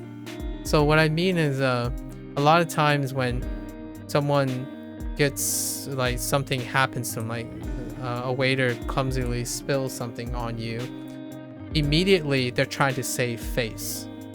From whom? From what? It takes a very, very entitled person to find it non-sympathetic for people around you to feel the same way. Like, what I mean is, what kind of human being or what kind of mindset someone has to be in to think that when a waiter spills something on you, they did it on purpose, you deserve something for an accident, and everyone around you think you're being embarrassed. It takes a very specific mindset if you think about that. Like, if you're worried about being embarrassed, like you got a stain on your shirt because you spilled something on you, I think that is telltale sign of what kind of person that, like, what kind of company that person usually has. Because when a waiter spills something on me, immediately I already know my first concern is to make sure the waiter doesn't feel terrible about themselves, and then that everyone else know that I'm okay.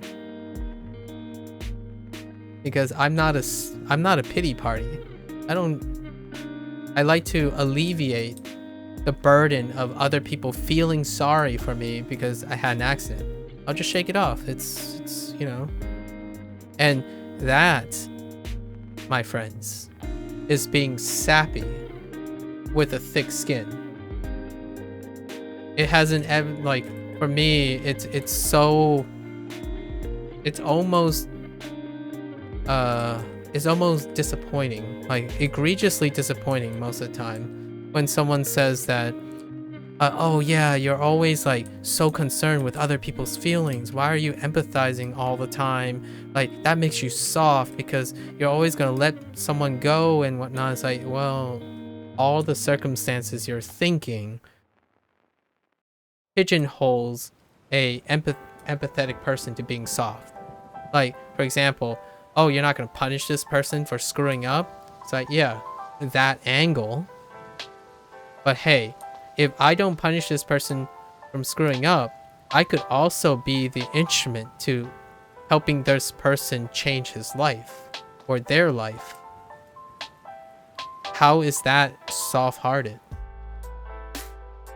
And I'm enduring the embarrassment, or the embarrassment that that person is thinking, like, oh yeah, you're so soft because you got embarrassed. It's like, I wasn't even embarrassed.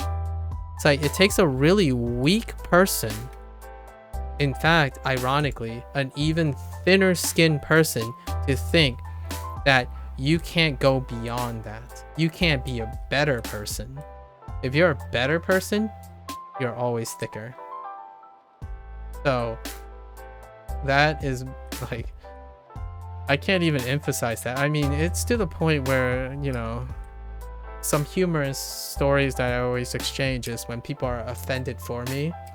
I absolutely find it incredibly endearing, but it's also in the back of my mind. I kind of start thinking about, if that person's offended for me, it also means that something about them normalizes being offended easily, right? So there's no moderation there, right? Although I say it in a very endearing way, because it's often an incredibly overly passionate person being worried about me, and I really appreciate that. But at the same time, I can't help but think about,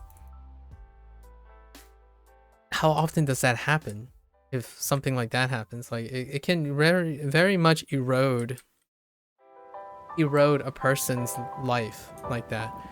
So yes, overly concerning and sappy people without moderation can lead to fragility, as in you're oversensitive, everything offends you, you start projecting your frustrations, and it's out of a place, you know, extreme behavior. Absolutely, for sure. And it leads to that fragility that most people stereotype. However, with enough practice and confidence, it can be the very reason why you're stoic. So, in my opinion, one of the secret sauces, quote unquote, secret sauces to being born into an Asian culture, I suppose, being born into a Chinese culture that absolutely demands the necessity for stoicism. I don't know how my parents do it. Well, actually, I kind of do. And it's a selective empathy. For me, I achieved what my parents do to create stoicism, and I elaborated by integrating what Americans do very often.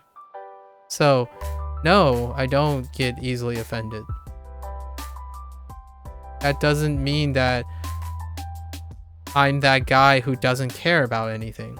I actually think, to me, the biggest counterintuitive thing is I care about a lot of things, and therefore I'm not offended most of the time.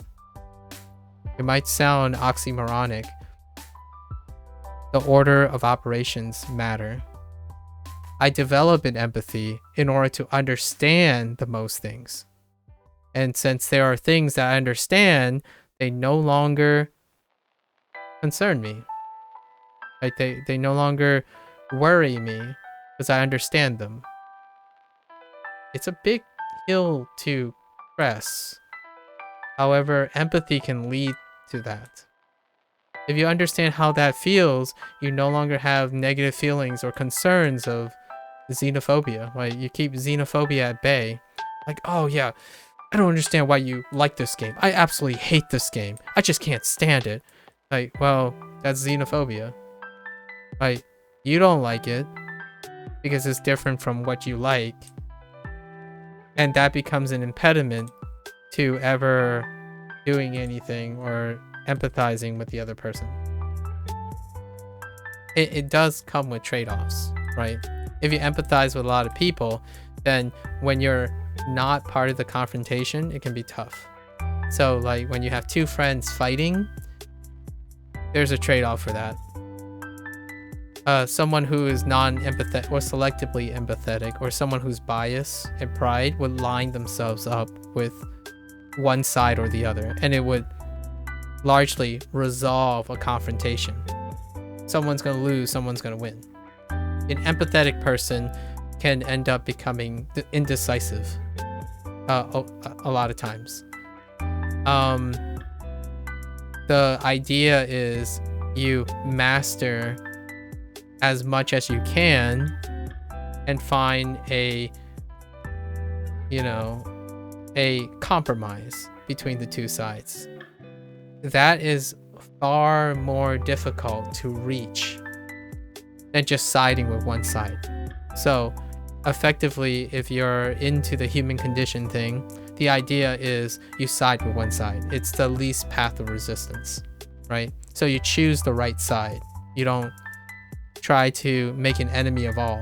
So if you're a universal empathizer, here's the irony that I don't feel it needs to be explained, but generally speaking, to the people who are ignorant about this, is the idea that if you're a universal empathizer, if you strive to be sappy and empathize with each other, in order to be happy in life, you have to be thick-skinned. And thick skin comes at a consequence of mastering that very thing. So if you're going around accusing someone who is spending all their time concerning their brains and life about other people, just imagine how hard that is to do every single day and still stay happy. So if you see someone who cares and overly concerned with someone and they're successful and they are happy, I'm willing to bet 9-1 against you that they are far more stoic and thick-skinned than you are. Because when you don't care about things, it's easier. It's just easier. You only have to care about what you think. Granted, a lot of people who concern themselves with other people, they can be fragile because they took on too much. And yes, that would imply that they're fragile. Not because they can't take criticism or overreact or something. It's because they're spending almost all their time doing that. So when you're an arrogant, self-centered, apathetic person who only cares about the people that are close to you, your pool of people you have to care about all the time is like a drop in the ocean. So if you're asking yourself, who is taking up a bigger burden or challenge? It's the person you're criticizing for being weak.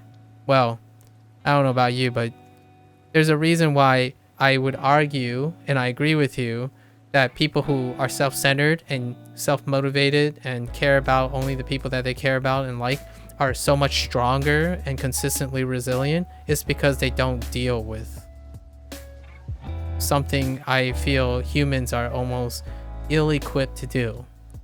So the next time you call someone who's overly concerned about something and not trying overly concerned and calling them out right away for being fragile and weak, ask them, what do they think they're dealing with? And then ask yourself, after they describe to you what they deal with every day in their head, if you can handle it. I mean, if you say you hate things very easily and you like things very easily, you're probably handling a lot less than someone who likes a lot of things. because they have to deal with all those things. When you like less things, when you want less things, you concern yourself with less things. And you're healthier for that. I would argue, yes, you are less fragile for that because you get devoted. You devote your attention to very specific things and you get really good at it and you protect yourself. It also means, just like the going back to Neverwinter, right? When you're in the nobility and you only have to worry about specific things, not leveling up, being ignorant initially, having to deal with nobility, not having money, all that stuff. If you don't have to deal with that, of course you're going to feel like you're on top of the world. You don't even have to concern yourself with that. Start over. Do it again. And I don't mean do the same thing again. Just ask any of the nobility, I guess, in this community. Start over in a new game, unrelated to MMORPGs. Go out, play Fortnite. Experience all of that again. And then come back and tell me how you're going to empathize with new players in Neverwinter. Because a lot of those new players, they still actually probably have played an MMORPG before. That's why, that's generally what my first question is. When someone asks, hey, do you recommend this game? Like, what do you think about this game? It's like, well, can you tell me where you're coming from? Like, what is the last game you played? Do you play anything related? Because then you get the mindset of what they're dealing with. I mean, even that simple question, in my opinion, it is a simple question. But an easy question to ask, and it's very understandable. Where you start? No, it's not. It's, oh yeah, it took me this long, so it's going to take you at least this long. Arrogance, nobility, self-centered, privileged, unempathetic, shares no constructive criticism. It's not even advice. It just isn't. Like, empathy, when someone's asking for advice, it's relevant to them. And what I mean by relevant to them is empathetic to them. If you're offering advice when it's unsolicited, as in it's solicited without information, so when someone says, hey, can I get a help with this?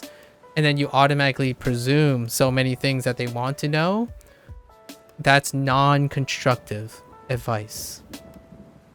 You didn't listen to them yet.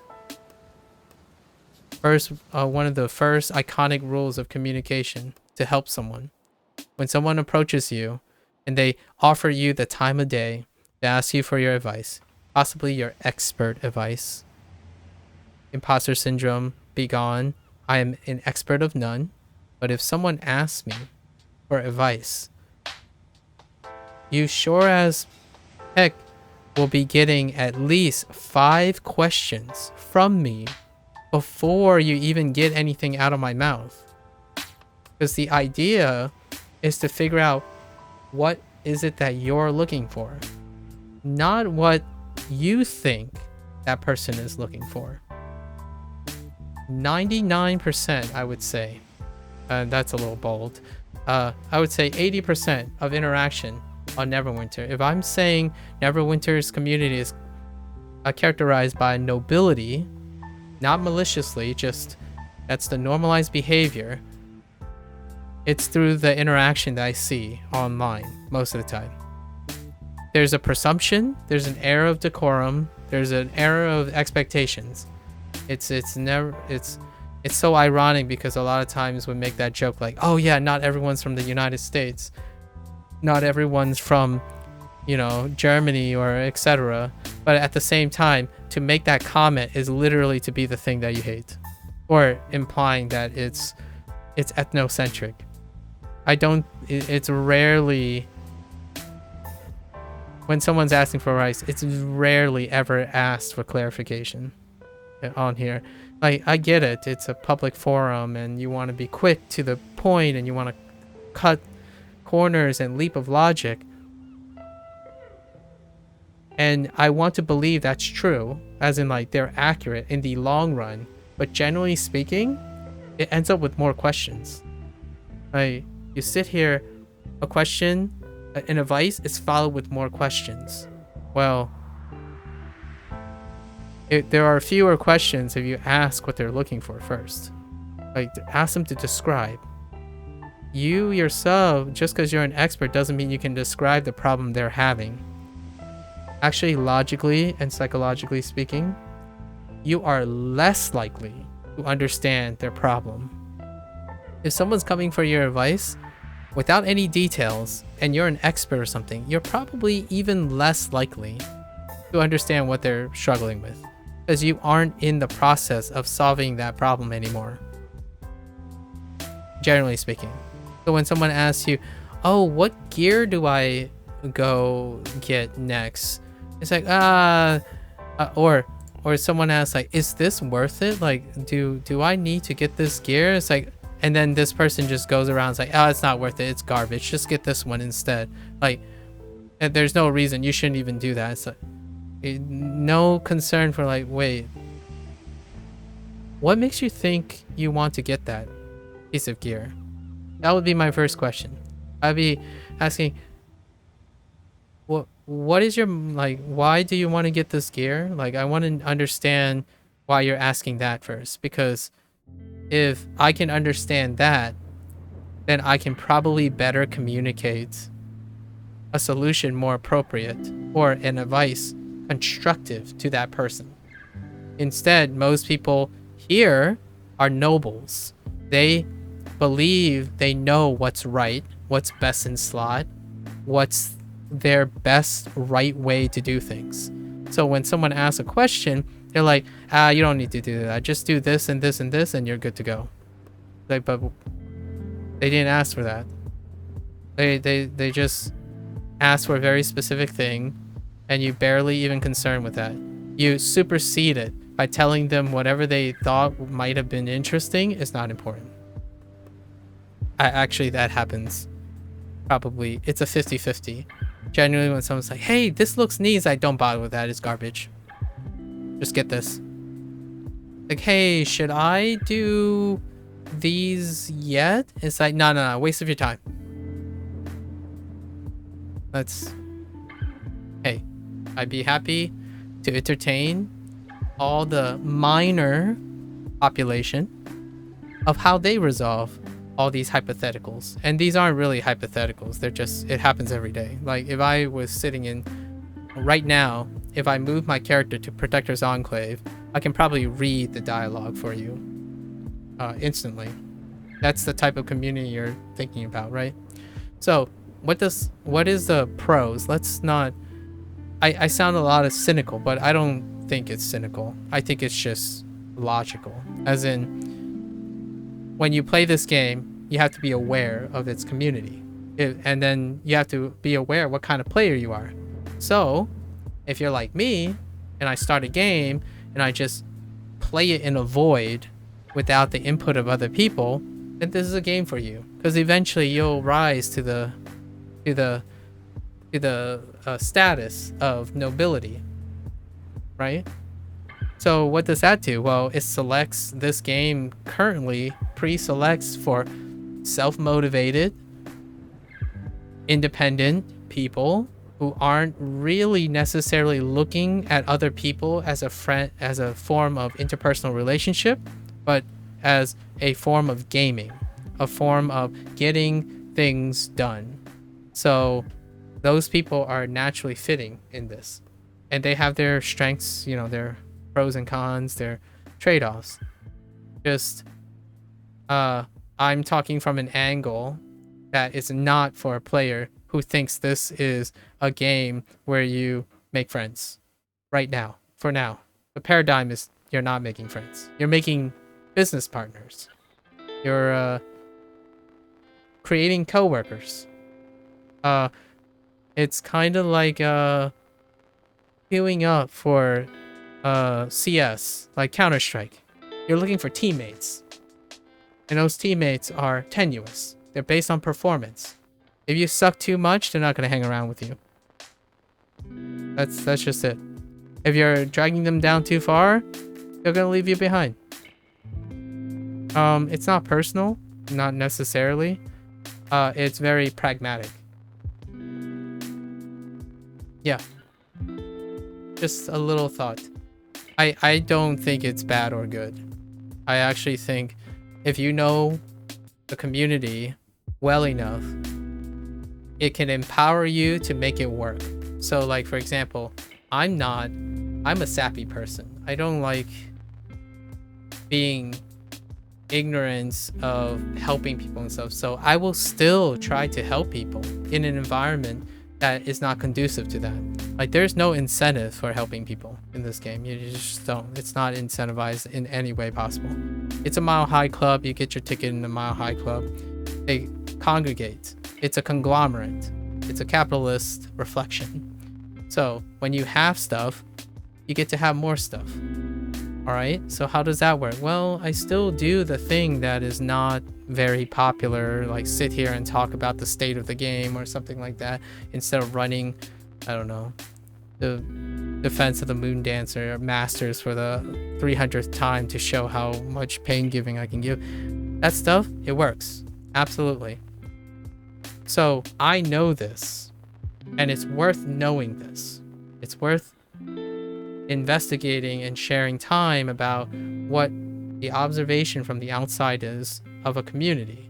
And when you know this, it no longer feels like you can't do anything about it, or you can choose to do something about it.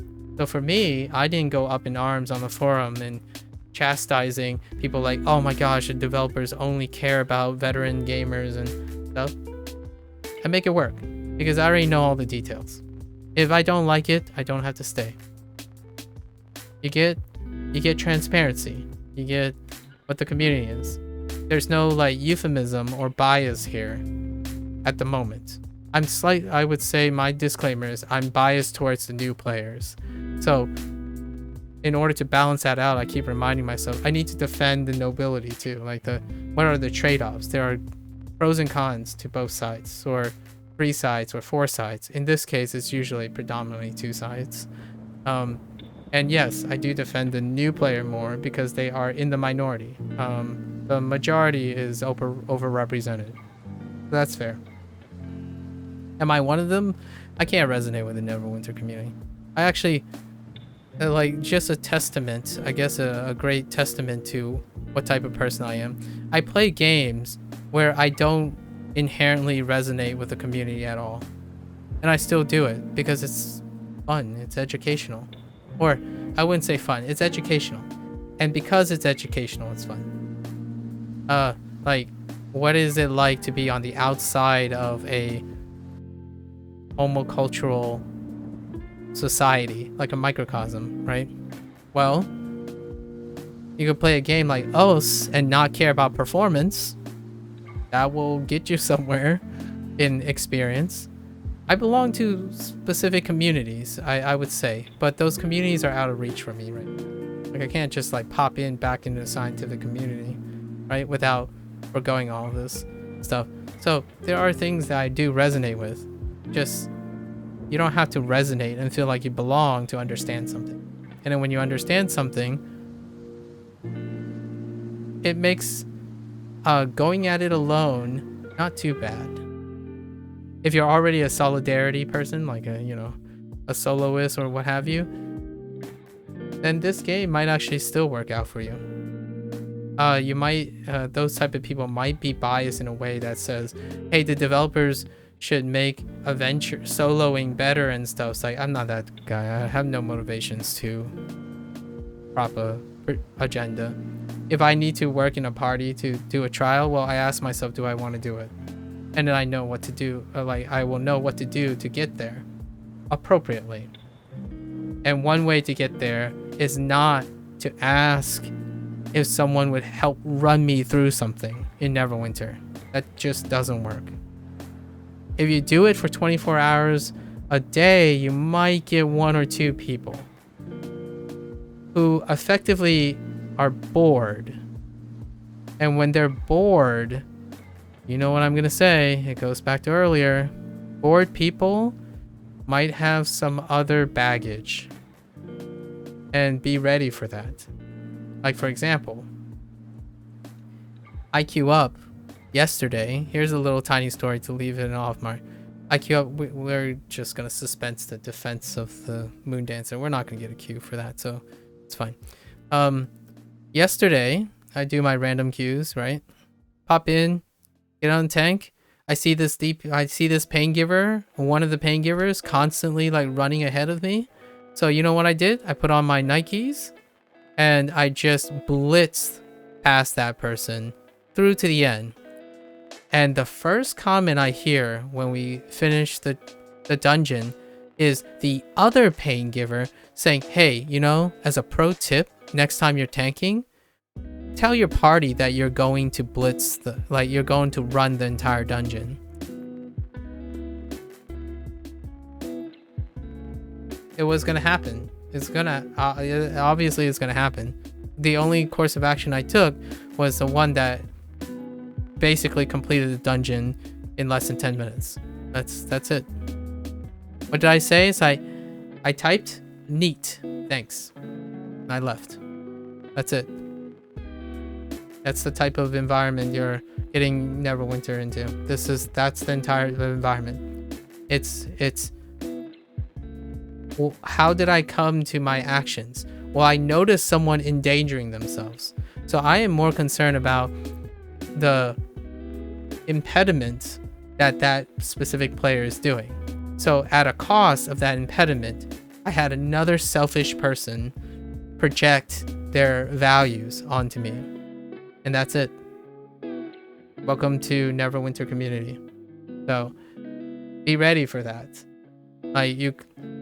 Alternatively, what would happen is if I was a different person, right?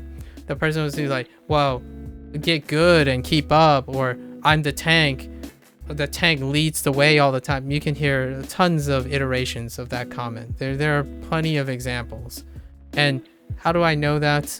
Through experience. Because if you're the healer, you're going to hear these comments. You're going to hear the complaint about how pain givers are leading the way and the tank isn't. Then the tank refuses to lead the way because the pain givers are moving faster. It goes back and forth. And if they die, if you're the healer, you just stare and hit a button. I don't know. I don't know how other people deal with it. Generally speaking, when I'm in the tank position, the healer doesn't have to heal me because I accept the consequences. So what happens is generally I don't ever take on more than enough to kill me, right? And then in other situations when it does happen, well, it's in a trial, like it's in a format that can't happen. It's not a running dungeon. So there you go. Leave you with a little bit of Neverwinter experience. I would say I queue up for 2 random queues every day to do the 100,000, right? The 100k. I don't do RCs. Maybe one day I'll do RCs as well. But every single day, like consistently, every single day, 2 random queues. And I would say 60% of the time, the thing that I describe occurs in some way or another. How much is 2 queues a day look like? Well, for me, let's say 2 queues a day. Let's just say 365 days in the year, right?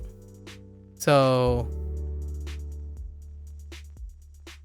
730, right? And then we'll random queues, let's just say it's been around for 4 years, something like that. 4 years. 730 times 4, that's close to 3,000. So my sample size is around 3,000, and I still say it holds up. It's still about 60%. There's gonna be some disgruntled, unspoken thing that's inwardly projected. Most players self-select themselves. They are inwardly projecting people. Like they project outwardly themselves. In order to become successful, successful or gel with the community of the current community of this game, you have to be selfish. You are self-motivated, arrogant, skilled, I guess, skillful in self, Everything is self-motivated. You're self-made. And that's how you make it in this game. So when you go into a queue and the first thing the person does is blame another person, that's not unexpected. That's actually the norm. What kind of person would blame themselves if the game is self-selecting for self-sufficient independent people? Self-sufficient independent people tend to have confidence in themselves. Naturally, they will project any deficiencies onto another person because it can't possibly be them. I was here, I played Neverwinter at a time when this was not set in stone yet. I played way back when it was still closed access. That was before a time when there was a strong self-selection for this, like the need for this. You know, the old school, the way back in World of Warcraft where you can't make things happen without having other people. Now you can. You pretty much can.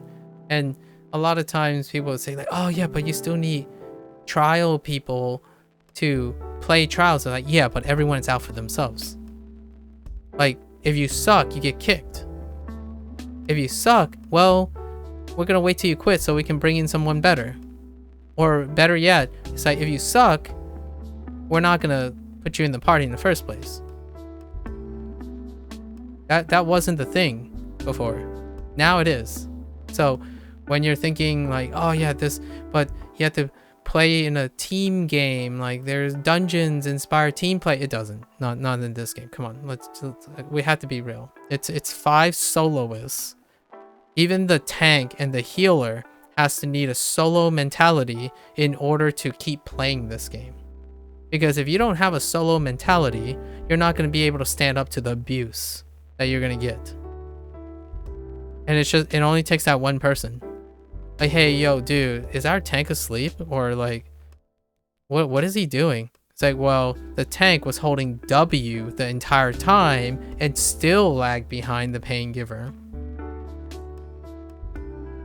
One last story. 2 days ago, Temple of the Spider, RDQ. Tanking, I'm tanking, right? The healer is DC'd. So, you know, a lot of times zoning DCs happen all the time. We're going. We finally hit the first wall, you know, the first boss, right? And we need all the party members. And then one of the pain givers said like, dude, are we gonna wait for this person? I'm like, yeah, we have to wait for this person. We can't actually zone for that. It's like, what? Wait, that person wasn't even here? It was the healer, by the way. I'm like, yeah, the person wasn't here since the beginning of the dungeon. And immediately, one of the pain givers left, and then everyone else left. You know, the one day, I usually don't type anything. I just sit there, watch them bicker about themselves. But I type like, yeah, you know, yeah, we have to wait. We can't actually enter the boss fight without the healer. And that's the type of interaction. Like, dude, someone was missing? Like, I mean, the UI is on the left. Where is your UI? What happened? Like, do you not? I don't. That's tunnel vision. It takes a lot of arrogance and a lot of self-absorbed mentality to be so narrow-minded and so nearsighted that you can't even observe a missing support player.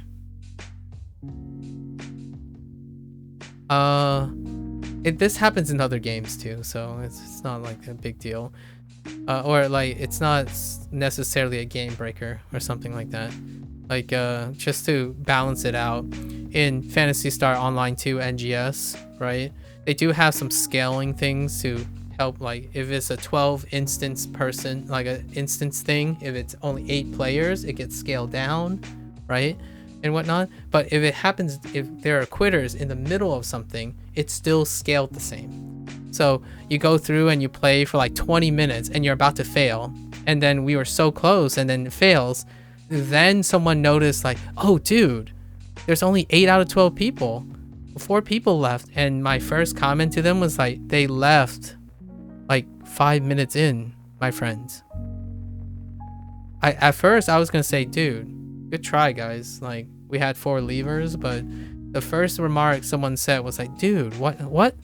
We're 4 people short. No wonder. Now it makes sense. I'm like, my guy, please. They weren't even here. Like, one of them didn't even connect properly, and the other 3 left immediately. It's the same mentality. So, like, what I mean is, there's still that everywhere. It's just where your focus are, right? To be a great player means you care a little bit less about other people. I'm just saying. Like, what I mean is, to be a great independent player, you are less of a team player. It's back and forth. You can try to be both, for sure. It's a balance of both. But the time you spend being an independent player takes time away from being a team player. It's unfortunately, human beings can't have the time to clone themselves and do both and simultaneously work on both. So this game favors individualism. It is a really interesting lens into a Western philosophy. Like, what makes Western philosophy very popular. The individual is greater than the sum of its parts. Or maybe the sum of the parts that made the individual. So, yes, for the time being, Neverwinter community is not community forward. It's privilege forward. And you gotta understand that. So if you think you're a boss hog and you're the GOAT, this might be the game for you, because if you're the GOAT, people will know you're the GOAT. If you're not the GOAT, well, people won't know. And you might end up finding a different game, right? Is there an MMORPG that emphasizes team play?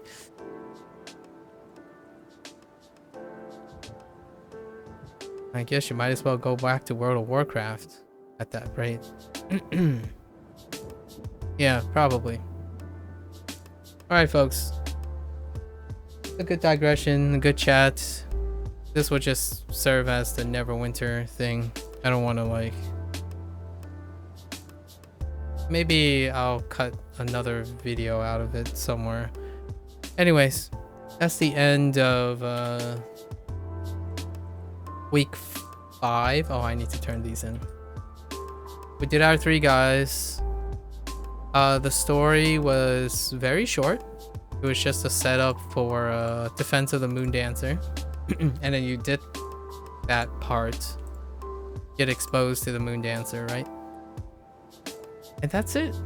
It just ends there. And next week will be identical. So maybe we'll have more story time. Yeah. Or I can try to do a trial or 2. Alright, folks. As always, thanks for listening. Thanks for hanging out. Always feel free to leave a comment, share, and discuss. If you want an essay from me in the comments, definitely feel free to leave a comment. Until next time, stay safe, stay healthy, work on that net positive lifestyle, and I'll catch you guys on the next one. Take care. Bye now.